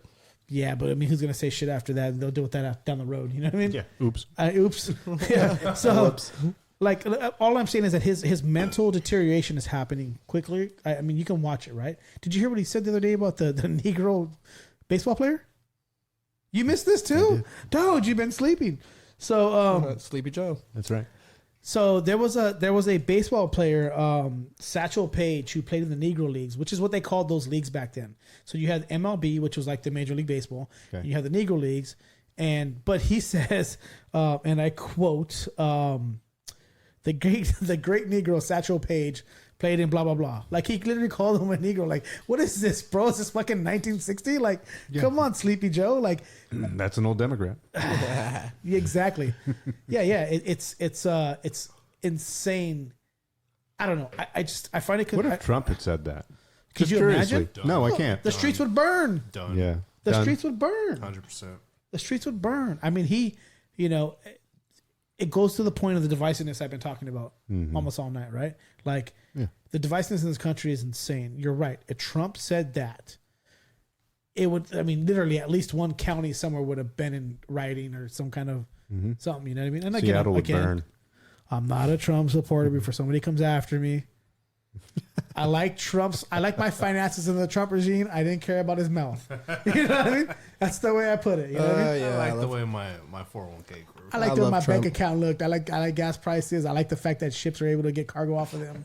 You know? I liked a lot of things of the Trump regime, but I didn't care about his mouth. Man. But anyways, so back to Biden. So the story is he pooped himself. But also there's another story about that, about Biden. He met, there was that G20 summit or whatever it was, a climate summit. Mm-hmm. And he met the Duchess of Cornwall. Her name's Camilla Parker Bowles. And he Duchess of Cornwall? Cornwall. Oh. Cornwall. Cornwall. And so I believe she's somehow married or somehow related to the prince. But she's a very high up Duchess, right?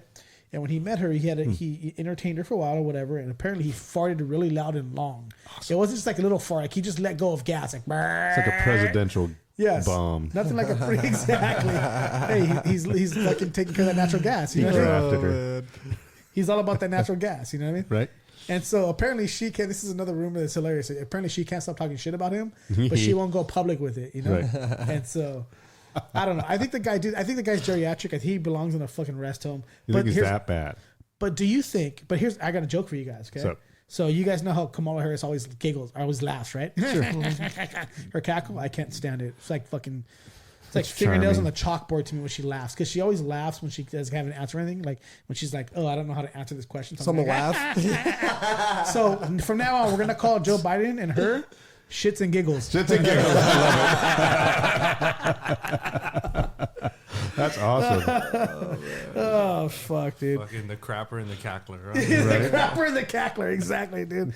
It's like a fucking Batman and fucking Robin. Dude, it's not even like a cute laugh. It's not even like a cute girl laugh. It's like annoying. Yeah, it's ugly. It's cackly, huh? Yeah, it's totally cackly. And it's because she has nothing to say, so she's like, fucking shits and we got shits and giggles running this goddamn free world. That's hilarious. So anyways, enough of Biden. I don't know, man. Fucking let's go, Brandon. I fucking can't stand Joe Biden, dude. Here's the deal, man. The reality is that guy people don't realize that back in the day he was known for plagiarizing speeches.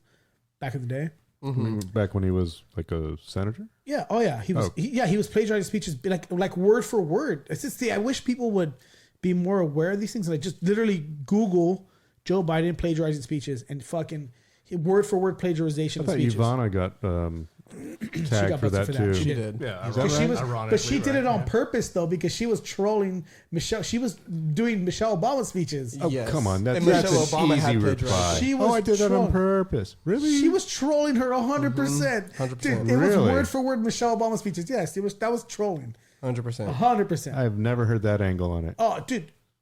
Again, Google it, Yeah, and you're gonna go, holy shit! And the speech Michelle Obama gave was not original herself. She had plagiarized it from somebody else. No, I didn't know that either. So no, there's it wasn't layers. Ivana. Was it Trump's wife who did that speech? Yeah, Melania. It was Melania who did Or that. Melania Trump. There you go. Melania Trump. did the word for word Michelle Obama speech. That's what it was. Melania. It was that a was Trump. such a troll. But you know what's fucked up is Trump put her up for that. Set her up for that. She didn't even know. She's just reading the script. You know Oh what I my mean? god! For sure, dude. For sure. Come on, she didn't write that speech. Of course she didn't. I can put her up to it. So, all right, let's talk about some other stuff. So back to the divisiveness, because I'm really, again, I'm fascinated on what's going on in this country. I feel like we're at a crossroads, and I don't know where this country goes from here.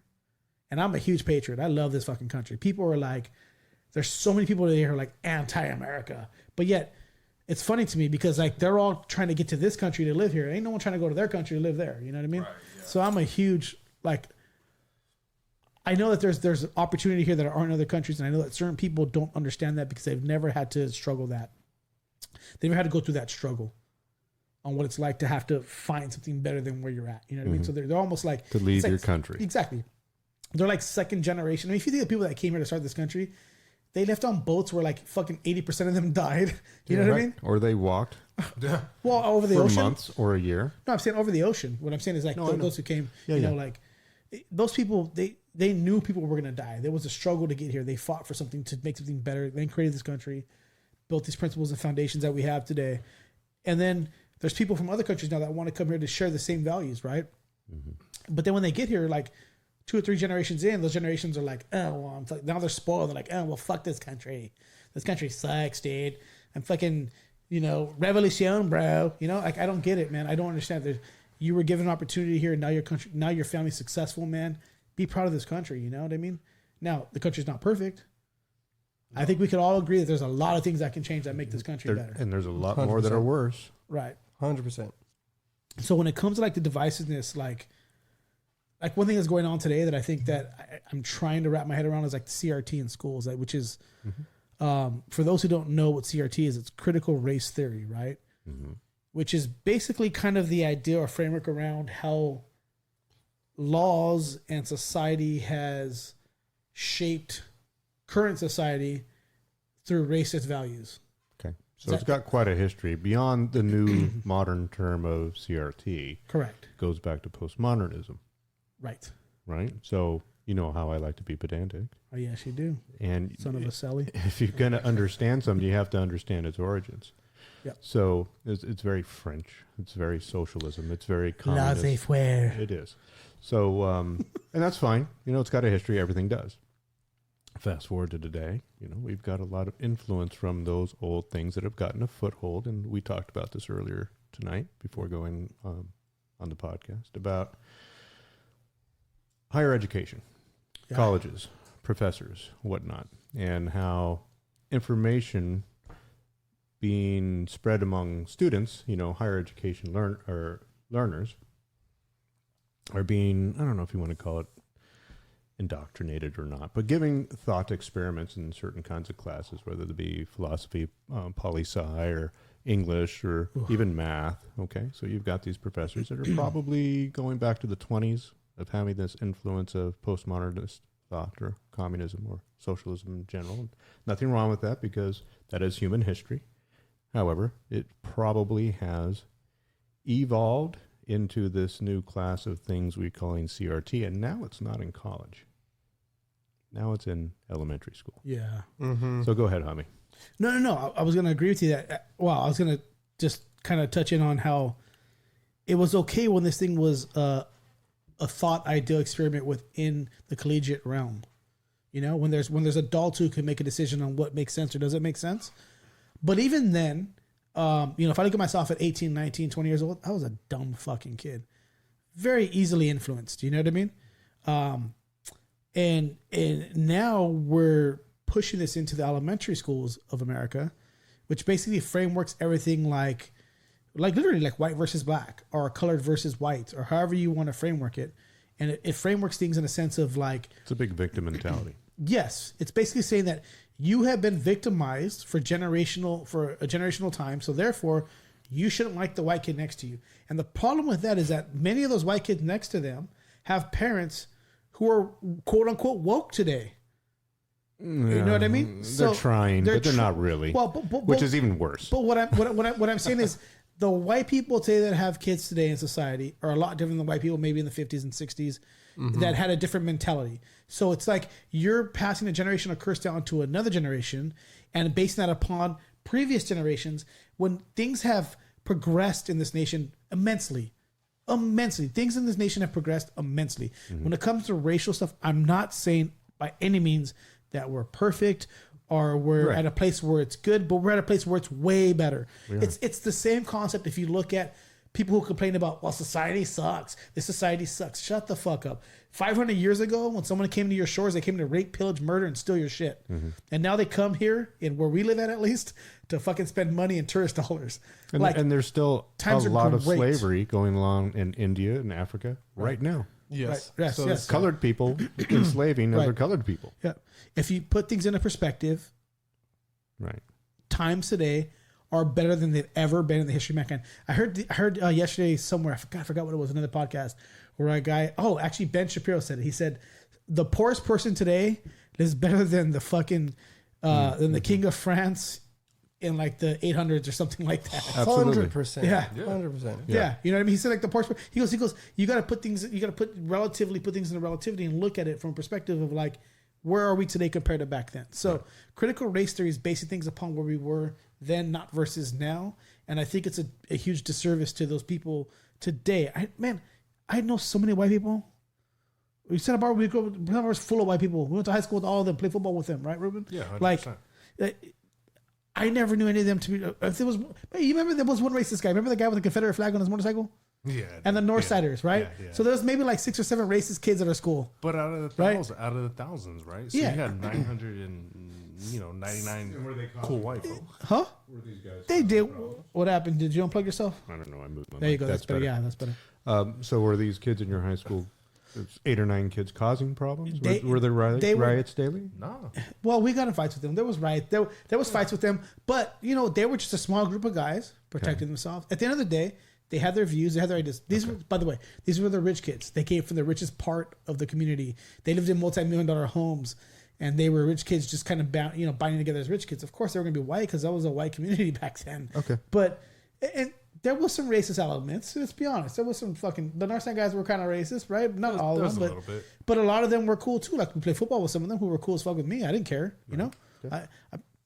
I mean, as long as they don't treat me like shit, I don't give a shit about your views. That's what I found in them was that they were cool to you if you were cool to them. Yeah. Anything deeper, maybe it got deeper, but you kept your space. And there was they did one kid. It was that kid with that Confederate motorcycle. He was the only kid. He was from the South, and he'd show up in his fucking little. He had a little. I forgot. It was like a little Kawasaki. It would be like a Dyna today, like a Harley Dyna today, but he was like a custom built one, and he had a fucking Confederate flag. In Santa Barbara, California, he was the only kid who would show up, and he was the only kid who was like. And here's the deal: he may have just been from down south and been completely misunderstood, and no one ever talked to him.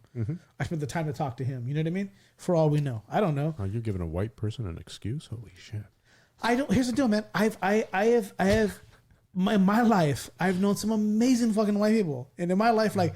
There's been white people in my life who have been mentors to me, who have gotten me to my level of success in my career. Did you see the skin or the color, or are you just identifying them on the skin alone? I mean, I'm fucking with you. I know you, asshole. I'm just saying, I'm not sucking white dudes' dicks over here. I'm just saying that I've never saw color in people, me personally. I've never saw. It's a very racist statement. You're an asshole or you're not an asshole. That's it. You know what I mean? That's all I've ever saw. And people today, the woke kids today would say, that's what a racist person says. Right.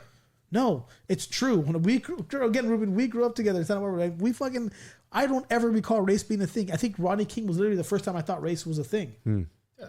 Because my best friends in Franklin Elementary School were like Armand Hughes, Gregory Ford. Yeah, exactly. Yeah. All my black brothers that we used to hang out with, we grew up with these guys. Jamil Pearson. Yeah. Yes. And you know, dude, my high school, there's a picture of me and this guy in high school. We're standing in the front and we're all like sitting there throwing gang signs. And there's there's Mexicans, there's Jews, there's Filipinos, there's black guys, and there's white guys in that picture. Mm-hmm. And we're all hanging out. And ain't nobody. I don't remember there being like a fucking racial thing ever. This is like I think this country progressed really well in one direction when it comes to race, and it's just fell off a landslide for whatever reason. And I think social media has a lot to do with it. Yep. And maybe outside forces, though, we talked about that earlier. Mm-hmm. Maybe things like, you know, Russian fucking troll farms and stuff like that have had an influence on this. You know, we know that they're playing with stuff. That's plausible. Yeah, even when I was in high school, like, and I definitely would have to say around 2011, like in high school from North Carolina to here, saying the N-word was like a very just normal thing of my vernacular. It was just something I said every day. I addressed people by it. It was no problem. And I came from the South where supposedly there's nothing but racist people, right? And I addressed other black men with this word. They addressed me the same way, right? And it hasn't been until very recently where I had to have the conversation with people like, yo, like, they'll tell me like, yo, can you not say that? It's like, oh yeah, no problem.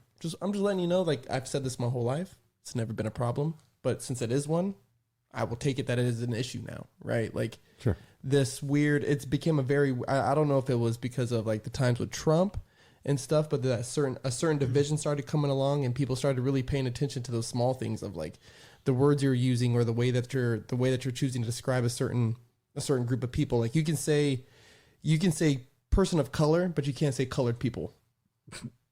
Just don't say Negro, bro. Leave that one to Joe Biden. You can't even say a black person. You can't say, oh, this black guy did this. They're like, oh, well, why is he black? Oh, you know what? When you say that, like lately I had to describe somebody as black, and I felt like cautious when I said that. I was like, oh, he's a black. I was like, oh. You should feel cautious. I feel cautious. Yeah, you should feel. Yeah, I remember going fucking through that. Piece of shit, are you a bigot? Because you know, like you're gonna say something that's gonna make you slip up, and then all of a sudden everybody hates you. Let them cancel me. So I remember in the late 80s, you know, describing people of different color, white, black, brown, Native American, right? Mm-hmm.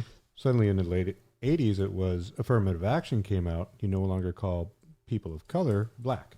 Mm-hmm. You now call them African American. Yeah. So I got in that habit. And of course, I was in law enforcement. That's how we described various people, right? African American, white American, whatever, brown American, whatever. Anyhow, that changed. And now it's got back to black, call them black. I used African American to describe somebody to one of my older daughters, and they said that's a racist comment or a term. I'm like, what is? Because I was totally like, African American is the cleanest way, and that's what they wanted, and what we were taught. Do you know why that is? It was just I accepted it for decades, and now I'm told it's racist. Do you know why that is? No. I think it's because there are, again, people are so fucking dumb because we don't think of these things. I think it's because there are black Latinos, for instance. Like there are black Puerto Ricans. Well, there are Puerto Ricans who are black, who look black. For all intents and purposes, they look like African American people, but they're Latinos because they're born in Puerto Rico. Right. So like, and there's people in Mexico, for instance, that look super black, so now black has to do with Africa only. So what they're saying is, don't leave out the Latinos in that thing. Hold them down. I think that might be it. I don't know, but I don't know. The problem is that people are getting pedantic. Stop being pedantic, people. At least people want details. They do. At least people want details. They're asking. Yeah. I don't know, man. Can we agree that we're living in fucking weird times? It's weird times, dude. But we're living in weird times. That N word is super sharp. Super sharp. I don't like it. I have a godson that's half black, and even when he uses it, I just tell him, hey, you know, I'm your godfather. Don't use it in front of me. You know, it's super sharp. It just makes me cringe. I mean, Tribe Called Quest has a song about like, you know, an event, and you're like, it still makes me feel uncomfortable. Yeah. It's just uncomfortable knowing that people were called it to be almost dehumanized. Sucks. Like why would I use that? Why would I use that? Why would they use that? Yeah. I don't get it. To my black brothers and sisters, I get it. If you want to use that word, I totally understand it. I personally would never say like, for the way I tell people like when it comes to that word, because I've asked this question on Instagram too. I did a poll on it, like, do you think it's okay for people who aren't black to use the word, like, Nigga, like, I'm gonna say nigga, right? Like, you can use that word. And here's the thing, like, young kids today, there's like cholos and stuff, like these young kids, I'm talking like kids are like 19, 20 in their early 20s. They'd be like gangsters, like cholo gangsters with like socks pulled up to their knees going, what's up, nigga? What's up, nigga? I'm like, damn, fool, like, why are you using that word? Like, I don't get it, right? Mm-hmm. And if anyone wants to use a word, that's up to them. But the way I look at it, me personally, is if somebody called me a beaner and that was like used to like enslave me or to teach, like to keep me oppressed in some kind of way. Yeah. And then all of a sudden I'm like, yeah, I'm gonna call myself a beaner, not a beaner. I don't get it. I don't get it. It doesn't resonate with me personally. That's not to say that if it resonates with other people that want to use it. You're speaking for yourself, right? That's a prerogative. I don't get it. I don't agree with the use of the word.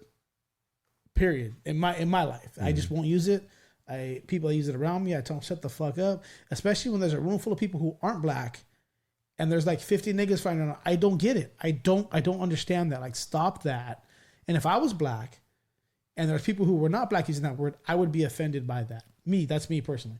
If it was the beaner versus beana situation, and if there was a room full of white people saying beana, and I'm in the room like, hey, motherfucker, stop calling me a beana. Mm-hmm. Just call me a Mexican fucker. You know what I mean? Right. Like, or a Mexican American, or whatever you want to call me, whatever whatever it may be. But I never understood that word, and I just don't use it.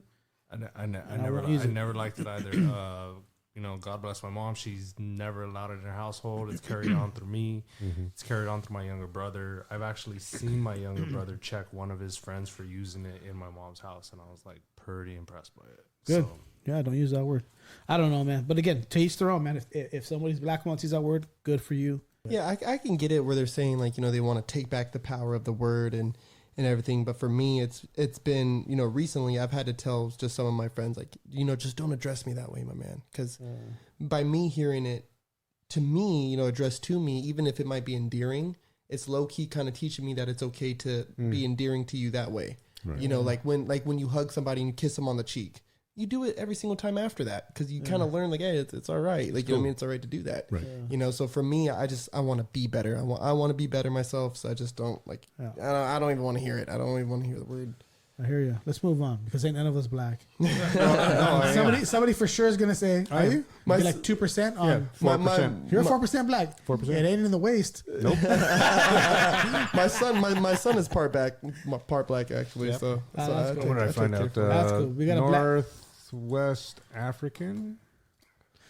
And just south of Libya. That's fucking like that's like Middle East, fool. Is that like 23andMe? Middle East is over here. Northwest African is way down over here. Ancestry.com. 24andMe. No, Middle East is over here, dude. And the Northwest African continent. Yeah. Okay, Northwest. My bad. You're opposite side of the continent. All right. At least we have a father here of a black kid, so we're good. Also, all disclaimers. Also Azteca and Swedish. Really? And Russian. You're Swede. Yeah. I can see Russian in you. Can you? You Bolshevik could bastard. see Russian in me. How about you Bolshevik bastard? Right. No, but yeah. So, anyways, moving on from that topic, but whatever. It's a good one. Mm-hmm. I want to talk about something. I want to take a step back and go a few months back, which is an event that I thought took place that I don't think this country has given. I don't think people have given enough credence to. What's that? That was the Capitol building takeover, right, in November. I think it was November 6th, I think it was. Yeah, right. Yeah. January. Thank you. January 6th. So that's the event where, Trump held the rally. It was like the Stop the Steal rally, right? Well, that's not the official name for it, but that's what people were calling for, was Stop the Steal, because at the time they felt that the election was going to be stolen. The election was going to be stolen, or was stolen already, right? And so... because that was the day that the Senate and the House was going to certify the votes. And when they certify the votes, what happens at that point is basically the new president's the president, right? So they certify the electoral college votes. And, Trump said some stuff that arguably can be looked at as inciting a riot or violence, arguably. I won't go too deep into that here. But there was different groups of people there that day that stormed the Capitol building. The Capitol building is one of the most iconic and important buildings of this country, right? I mean, it's where we practice the highest levels of law, right? Mm-hmm. And so Legislatively, yes. Not judicially, but legislatively, yes. Right. But at first, when that day happened, I remember watching TV, going, "Holy shit, this is really happening." But the story I was fed on TV, or rather the images I was fed, weren't quite as extreme as I found them to be down the road. So there's been a few shows that have been released since then, which is like boots on the ground kind of reporting of what happened that day. And that day was a legit attempt by certain groups within the larger group of people that did that to like attempt a coup for sure. You know what I mean? They brought a apparatus, a gallows, right? And on the gallows said, hang Mike Pence, right? This is for Mike Pence. They stormed the building. It was very violent. Scott, you're giving me faces. Mm-hmm. We'll watch a show in a few minutes, and I want you to give me your opinion on that show. Mm-hmm. But it was very violent. Multiple people got hurt. Now, I will concede in saying that it was reported that all these people died. One person died. The rest died of causes of like heart attacks and other stuff. They just, they had issues that weren't necessary. They weren't killed because somebody put their boot in their face, is what I'm saying. There just happened to be a lot of people there that day, and people died that day, right? I think there's a total of 8 total people. I'm sorry, 2 people died. One was one of the people that was storming the building. She was an Air Force vet of multiple years. Well, she tried to break into a certain chamber where the vice president is being held. The House of the Speaker and the vice president was there, and they put a round in her and put her to sleep. Well, she broke through a door and was climbing through. Yeah, no, that's very clearly outlined in this video that shows it.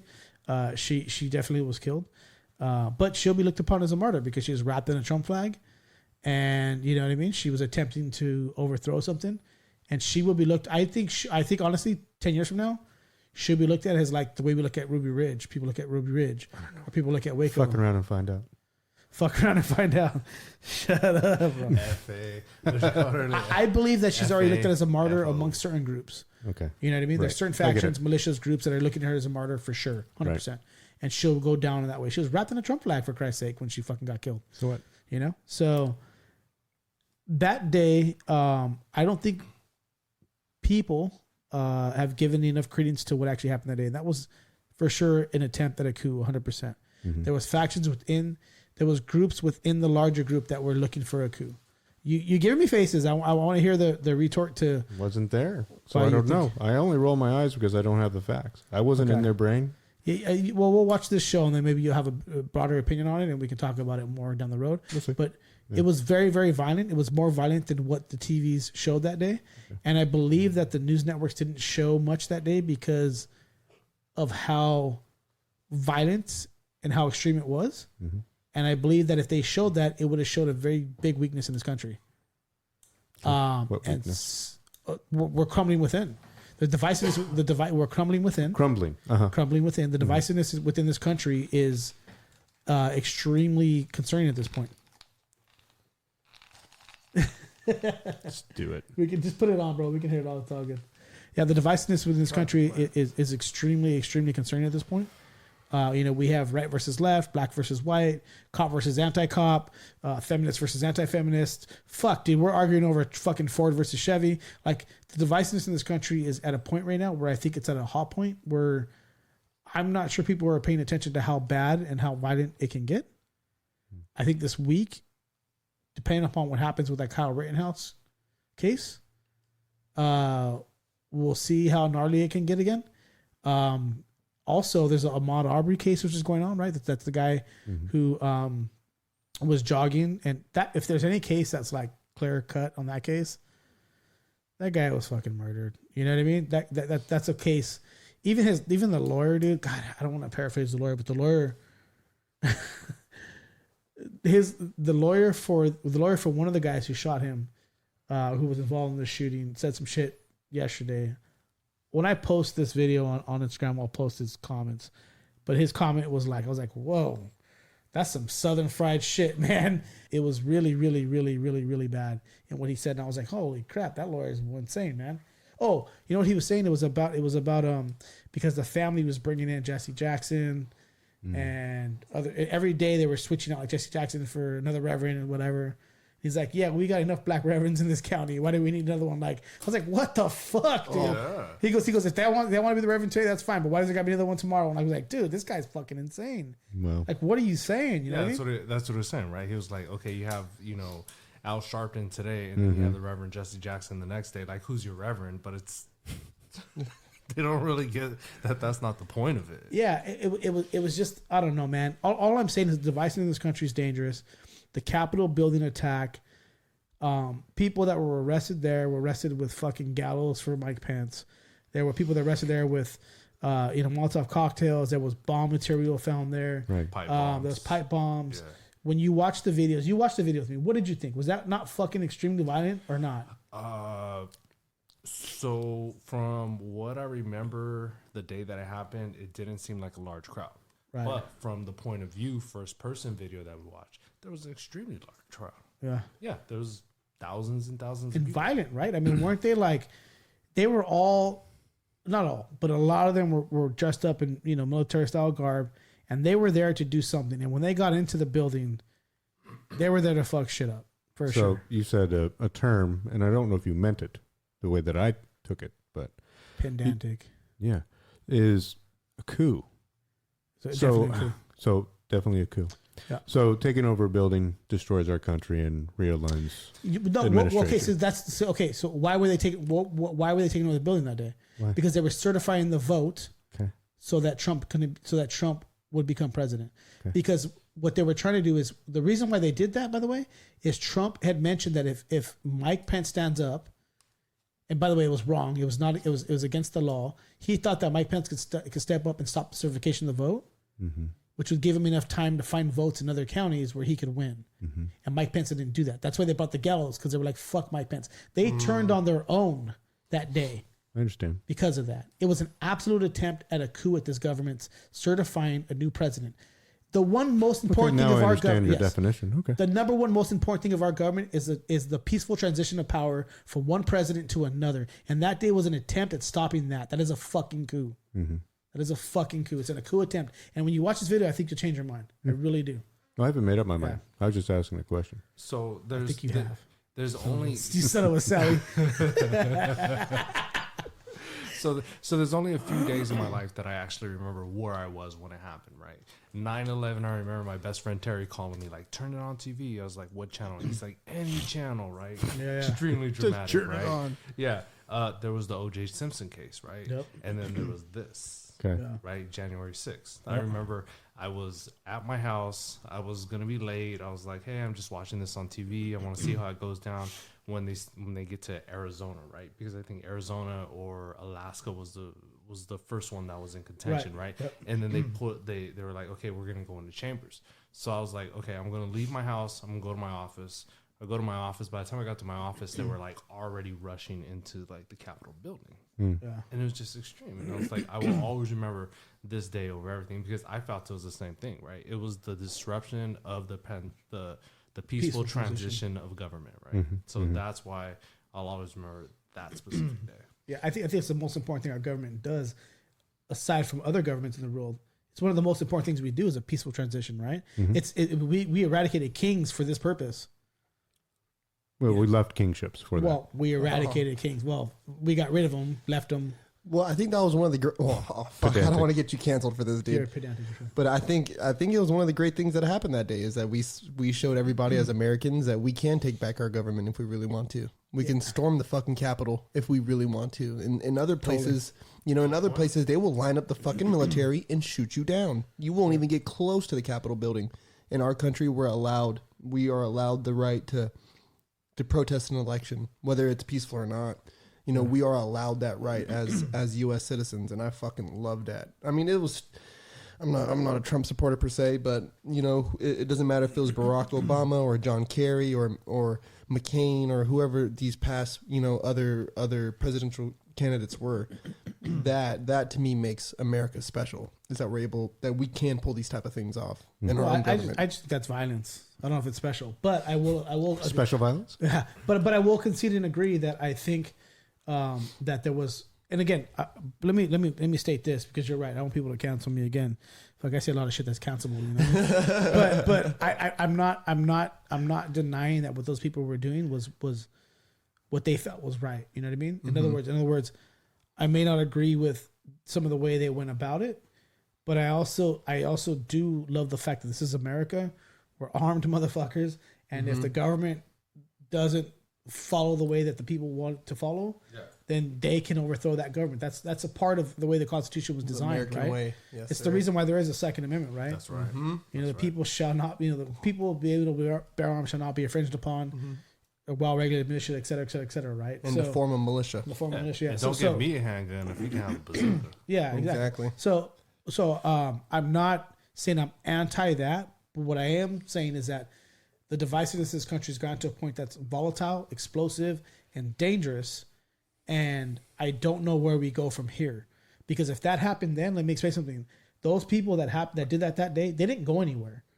They only convicted so many of them. They didn't go anywhere. And that was a small percentage of people that showed up that day. And a lot of people they convicted were not even from that area. They all flew in that area. So there are patriots like that around this country that are ready and have been waiting for the reason to pull out their AR-15s and practice that 2A. You know what I mean? There are people out there who have been waiting for that. So all I'm saying is I'm neither for nor against. If anything, I'm a patriot for sure. I fucking love this country. I mentioned that many times. But people that aren't understanding, and all I was pointing out when I was saying this is that to me was definitely an attempt at a coup, that there is violence knocking at our doorstep here that I don't think the average American has really looked at or even cared about. Today, I've been watching pundits on whether it's, you watch Bill Maher's show on Friday nights, you watch CNN, you watch Fox, you watch American One. Every one of these large news networks that are basically out there, and pundits like Bill Maher, whatever, call him a comedian pundit, but any one of these large people who have multi-millions of people who follow them and listen to them on cadence are talking about the fact that they don't see a way to resolve this issue, and that they see violence down the road. And some of them have used the word civil war. And now civil war can be construed in different ways. I don't want to framework that in the idea of our civil war, what we had in the past, which is over slavery. But civil war, the idea of a battle over ideas and concepts that turns violent. Ideologies that turns violent. And that absolutely could become a reality in this country. I really, truly believe that, and I don't know. I mean, how do we as a country reunify the masses? Boy, back in the day, it would take somebody trying to take over our country when Japan landed on, A common enemy. Right. Common enemy. Right. Scott, you're so smart. Yeah. Figure out who can all hate. Right. Yeah. What do you think? So when I say you're smart, is because it's exactly what I think. Huh.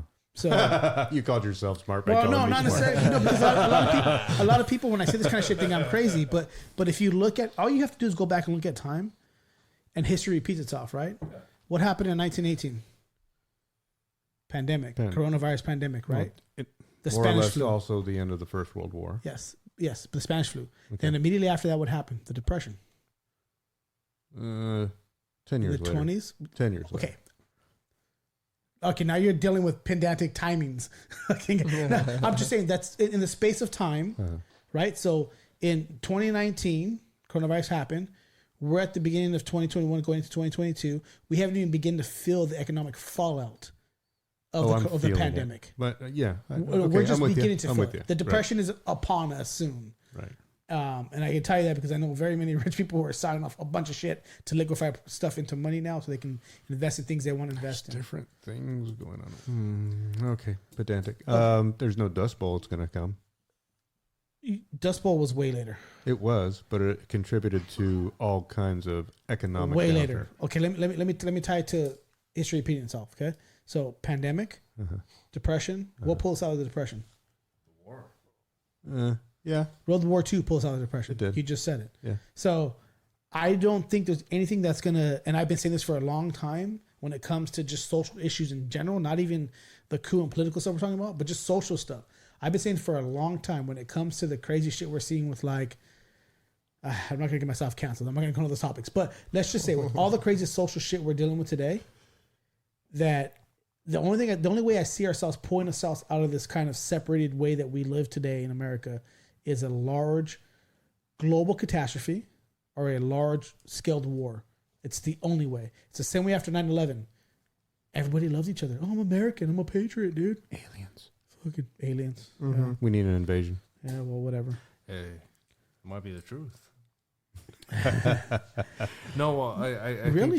think that like going back to your point, right? It's like it won't even be a war. It'll have to be a large scale war, right? Because if I'm going to go to war, the random South American country, right, like Argentina, right, half of the country isn't going to care about it, right? But if you go to war with China, you go to war with Russia, you go to war with India, it's a large scale war.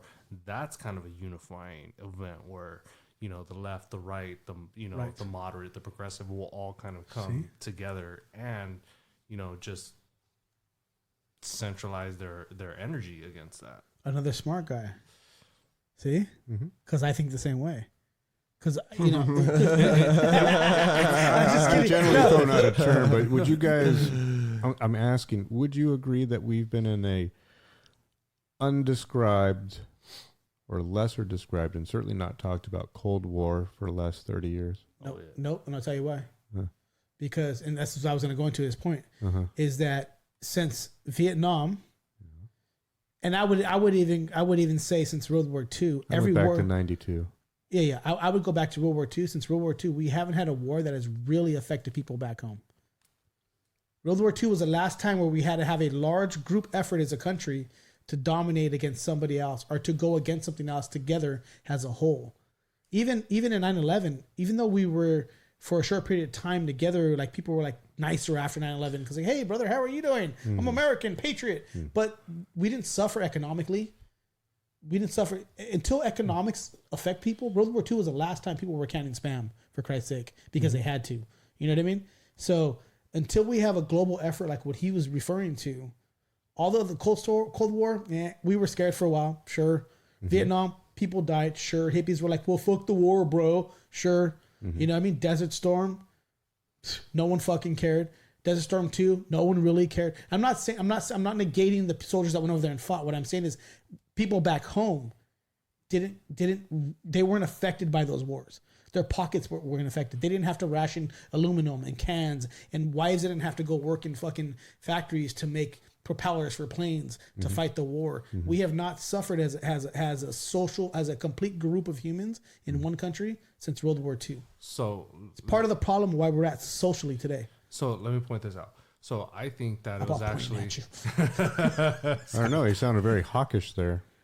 So I actually think it was the Vietnam War, and the reason why I think it was the Vietnam War was because it was a draft, right? Because there's 4 of us at this table, right? It doesn't matter, you know, A, B, or C. You know, Javi might get drafted. Ron might get drafted. Not me. Right? Why? Because you're overage? Too old. Okay, I'll concede the Vietnam War, but what I'm saying is it didn't affect people economically back home. No. The only reason the Vietnam war actually affected people here in the States was because your son might get drafted. Right. And that was it. Yeah. I'll concede that. Vietnam War. What also kicked off the war against drugs? It was around that same time that the war against drugs really happened. And I think if anything, that's the only real outcome of the Vietnam War was, okay, whether it was a real war or not, whatever, but it did kick off the war on drugs. And that's where people like Joe Biden fucking made his money with the crime bill and everything else following in behind all that. Yep. And the Reagans and all those people. Oh, the crime bill. Should we talk about that? No. You want to make people go to sleep? I know, that's true, right? But it is a Joe Biden thing that people don't realize is connected. I like the old Joe Biden. That's the one I like. Are there any other, I'm gonna get you canceled for that. Are there any other topics you guys want to cover? Anything you guys want to throw out there? I mean, I'm up for any conversations, man. You guys want to talk about chubby girls? No, I love Chubby girls. Where's all my tortas? Facebook Meta. Follow my man. Metaverse. Oh, what the hell is it? Oh, what's a metaverse? So the larger universe. So the metaverse. So I haven't taken time to look into it just because to me it's it's just another version of what's already out there. But really, what it is a virtualized world. So like, instead of us, okay, we're all at home, right? So it's another way to keep your ass in your chair at your house. Is really what it is. And my problem with that. Well, let's talk about what it is first, and I'll tell you my problem with it. It's Wally. Yeah, exactly. Yeah. So what it really is that people get to stay at home now and not have to interact with people physically anymore. So instead of us doing this podcast today in person, sorry, bumped my own mic there. We would be at home on our mics at home, but we would have virtual goggles on, and we would be existing here in our own character, a virtual character. So we would still be talking and moving and whatever and bullshitting, but we wouldn't be there physically. Yeah. We'd have a virtual room, say, look just like this with everything else set up the way it is. And you would be sitting there, and that's how I view you through my VR glasses. And you would be over there, and you would see me sitting here. But it'd be a design that we created or someone created for us. Or bought. They're going to sell property in that fucking space. Yep. Virtual property. You could buy your own island, your own house. Right. So that's the metaverse. Yeah. Simply put, you know what it is. If you can boil it down to something very kind of what you guys really know is it's the Matrix in real life. Yeah, Matrix 100%. It's the Matrix in real life. Huh. Yeah, it's the Matrix in real life, except they're not harvesting energy from us yet. There's a guy supposedly that has like some kind of scanner that when you walk through it, it will scan your body and take down your height, weight, everything, so that it makes an avatar for you. Like it takes in your facial structure and everything. Boom, ready. Yeah. 100%. So here's the problem I have with this is that we've seen what the internet has done to people. We've seen what the bad part of the internet is that is extrapolated people from having to deal with human-to-human interaction. A good example of that is incels. All right? Do you guys know what an incel is? Okay, so involuntary celibate. So these are a group of guys. Oh, nothing. Yeah. Me? No. What happened? I was just pointing at you. Oh, stop pointing at me. I'm like, am I an incel? Holy shit! Did I get that bad in my life? No, but so incels it stands for involuntary celibate, and what it means basically is, or what it is a group of guys who sit in their mom's basement all day and fuck around on the internet, and they have no social skills, so they blame women for not fucking them. Basically, if you could boil it down to something. And so these are the same guys. Remember that guy Roger, whatever, that shot all those people in Santa Barbara? Yes. He was an incel. Remember in his videos, he's like, "Well, I'm better looking than that guy, and I drive a BMW, and my dad's from Hollywood, and these girls won't fuck me, so fuck them. I'm gonna go kill them." He was an incel. He was an involuntary. His dad was like a director of Hunger Games or some shit like that. Yeah. So I don't know Hunger Games, but I know his dad was a director of Hollywood somewhere. But so that guy's an example of an incel. His name was Roger something. I can't remember his last name. But in any case, the internet has created that. Now, I'm not saying they didn't exist pre-internet, but it definitely exacerbated the problem. You know what I'm saying? So people who are cooler online, but then in real life, they're not even cool online. They're still weird online. They just have zero. They're just guys who, there's always that one weird guy in high school that is like weird. Like, that guy's kind of weird. Like, no one talks to him. Imagine that guy, socially awkward. Imagine that guy on the internet who has a voice now on the internet and then gets mad because chicks won't fuck him and then go shoots up a school. Like, that was that dude. Those are these guys. So what I'm saying is that's a problem that's been exacerbated by the internet today. And so how far deeper down the rabbit hole are we going to go with people like that? Like, people are already suffering with anxiety, emotional issues, other issues because they're on the internet all day and they're not dealing with people face to face. Right. Today's society, like if you talk to people my son's age and you're like, hey, like if you talk to them in a way that's direct and concise, like any one of us talk to a friend. They get scared. No, they get mad and offended. Like, well, what do you mean? Why you say that about me? Why is that well, I'm not like that. I'm like, dude, I'm just trying to tell you something that I observed to try to help you out. But they can't deal with that because they've been behind a screen their entire life and they don't know what it's like to deal with facial expressions. Yeah. And for you to tell me, Javier, you're being an asshole, bro, chill. Yeah. They don't know how to deal with that. Right. And so the metaverse is going to take that, and I think that's going to be that on steroids. And I don't know where it goes, and I don't know how bad it's going to get, but it's going to happen. I hope it goes the way of Google Glasses.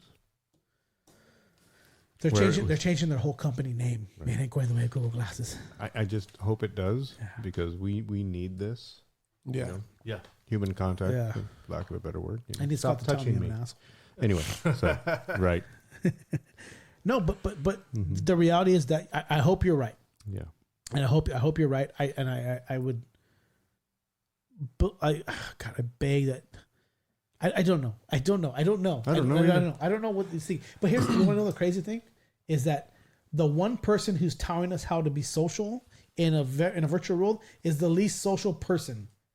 Yeah. Mark Zuckerberg's a fucking robot, for Christ's sake. Right. He's the least social robot of a human being you've ever met in your life who doesn't understand what it's like to be social. Right. So he doesn't get that. Like, if you're lame in real life, you're probably going to be lame online too.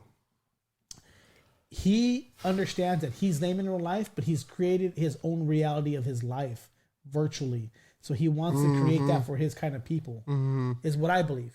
Now, one thing somebody brought up to me that which I thought was a cool point, and this was in a Waffle House at 2 a.m, was they said that people would be made whole again, and that blew my mind. It was like, imagine if you had one arm, right? Let's say like they could make an avatar where you have two arms, and you lost your arm in a tragic accident.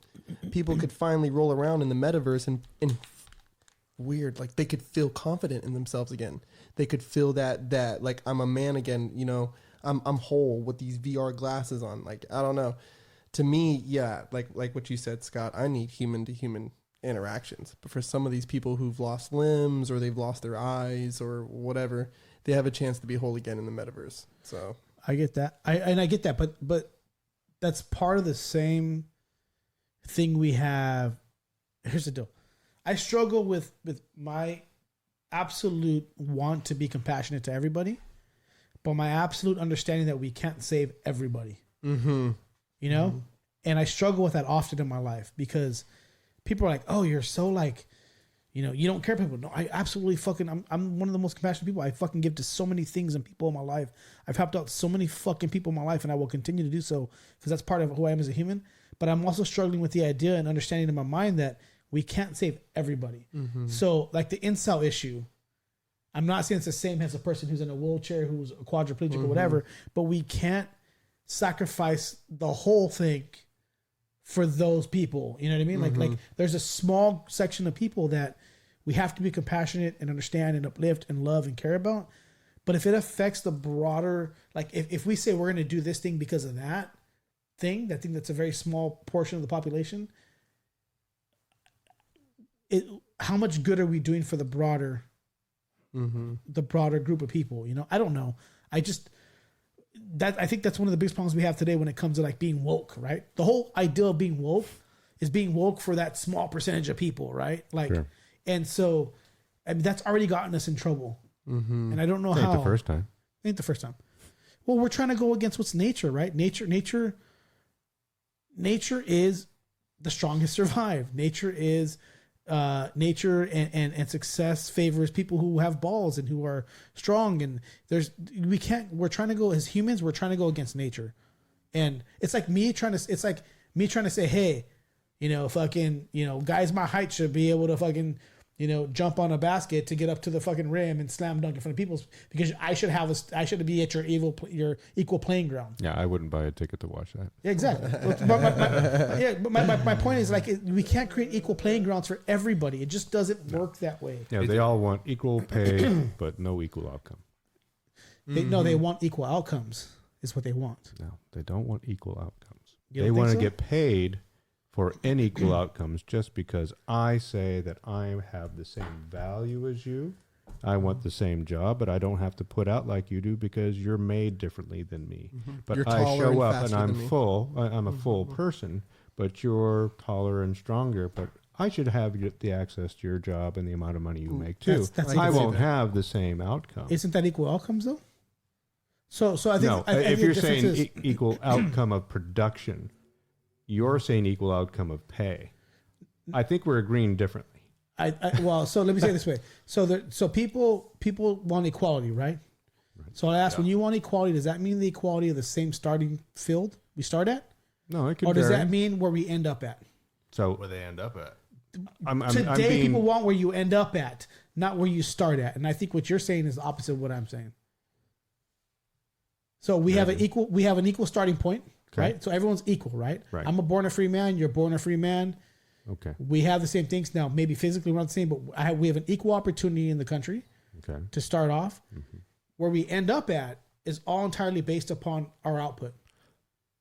Okay, I agree. and connections. Should and you whatever get else. paid more because your output, even though we're doing the same thing, your output, you get there faster and better and more accurately. But I'm trying to do that. I want the same pay as you. I want the same equality as you and everything. You're saying the same thing I'm saying. Okay, then. You are saying the same thing I'm saying. Yeah. Yeah. Yeah, So that's the equal outcome. That's equal outcomes. So the equal outcome is even if you have a starting playing field, no matter where you go in life. So, okay, you and I start as born free men. Mm-hmm. You go become a McDonald's manager. I become an NBA fucking all-star. Mm-hmm. And at the end, people today want you to end at the same place. They have the same salary. It's basically communism in a sense. Yeah, we're You know saying what I the mean? same thing. It's communism, socialism in a sense. Right. So that's what they want today. And the thing is, we should be given the equal starts, but we can't dictate the equal ends because it's the same concept of I can raise 2 kids. I can have 2 children, for instance. So right? you want a merit-based. Yes, it's absolute meritocracy. Right. Yeah, because that's nature. Right. So the thing is, I can have 2 kids. I posted a meme about this the other day. People were like, holy shit, that's amazing. And I was like, you can have 2 children. Stop blaming your parents for what's going on in your life. Because your parents might have had 2 children, and one might be a president and one might be a fuck up in jail. They both started with the same playground. They're both given the same fucking love and care. They both had the same foundation built by their parents.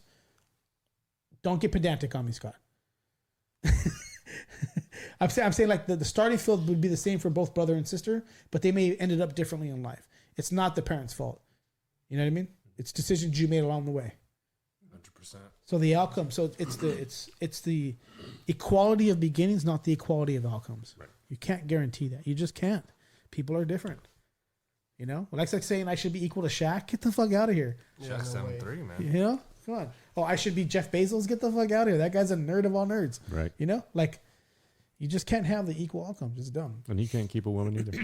That's true. Did you see his lady? No. You didn't What's see he that? up to?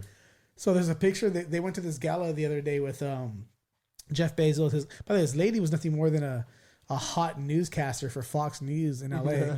And so he took her. He left his wife over her, right? Paid his Jeff wife all those Bezos? billions of dollars. Right. His wife became the richest woman in the world due to divorce. So here's something We won't funny. talk about that though, right? So here's something funny.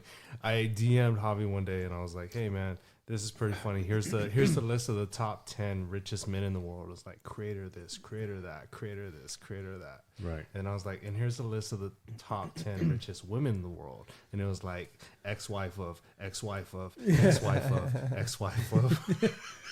Yeah, like the top. There's a few on the list that Credit. didn't. Yeah, That credit. got their money from their Yeah, family, and one of them got credit, their one money or from two of them, business. yeah. But the top 10, most of them are like divorces and stuff like that. Like they got a divorce. You know what I mean? But ladies, And you're talking like hundreds of billions get your of money. dollars. Get dude. your money. Get your bag. money. But so anyway, so Lauren Sanchez, she was a newscaster on Fox News for LA City for a long time, Fox 11. Channel 11. Yeah, she was hot. And so this idiot, Jeff Bezos, goes to some party or whatever, leaves his lady, who was somebody at the time, right? Meets Lauren Sanchez, marries her, whatever, leaves his lady for her, spends $100 billion on his wife or something insane. His wife is dating a fucking teacher now. They're spending those billions on bullshit. Right. Well, I should say bullshit. It's like philanthropical work. They're doing nice stuff for people, but She did get, she did. but get she's a lot dating a of guy money. who was making It's $35,000 before or something. She's like from here to there. Jesus And Christ. happy? Yeah, exactly. He's probably wrenching her guts every night for all we know. Cleared out the But, you know, pipes. he's beating And those that's cheeks the why way she's Jeff happy. couldn't. You know what I mean? Yeah. Sure. Jeff's like, I don't got to beat her cheeks. I'll pay to get her cheeks beat, you know? From here to Amazon. But There you go. but in any case, so he marries the chick Lauren Sanchez, right? So now they're at a gala last week, and Leonardo DiCaprio's there, and Leonardo DiCaprio's like standing up, like over them, kind of. And they Well, he's walk tall. up. He's Yeah. tall. Yeah. No, but he's standing like you can tell he's standing like on a ledge or something because Oh. he's like a good like 4 or 5 feet over them, and she's looking at him going. Like Google Gaga eyes, like I've never seen a woman undress a man faster in my life. Wow. Like she's like whatever. And so Jeff Bezos, to play it down and to kind of be funny about it, posted a picture of him like leaning on a sign. I forgot what the sign said. It's like in an island somewhere. That's awesome. It's like, hey, Leonardo, come meet me over here. I promise I won't hurt you or something like that. Right. Something stupid. But he realized that his wife was fucking Google gagging over that guy. I mean, dude, her fucking facial expressions, like, if you've ever seen a woman suck dick virtually, that was it, dude. That was done. It was it, dude. Did she It was it. swallow? Oh my god, dude. It was like, and I was like, if that was my lady, dude, I would be so pissed. But he's probably like, I can't afford another one of these. He's like, fuck I that. can't do this twice. It's like, I'll drop down That's from right. the richest person in the world to the 12th richest Yeah, he's person like, in the no, world. yeah, exactly. You know what he's probably thinking like that. If it wasn't for that bitch, I'd be richer than Elon Musk. That's right. Because that's true. Yeah, facts. Anyways, guys, hey, we're about 2:20 in. Why don't we cut it? We'll go have some drinks and watch some shows, and we'll teach Scott about the Capitol building. Cool. Right. Cheers. Cheers, gentlemen. Cheers, gentlemen. Thanks for Fucking everybody awesome, Thank you guys for being listening alive. to us Awesome for podcast. this long. Thank you guys for listening, man. We really appreciate it. This was really like almost like a newscast, miniature Silver Fox and Mexican pundit. Tony Panda. Hey, you guys have a good one. We'll talk to you later. Peace. Peace.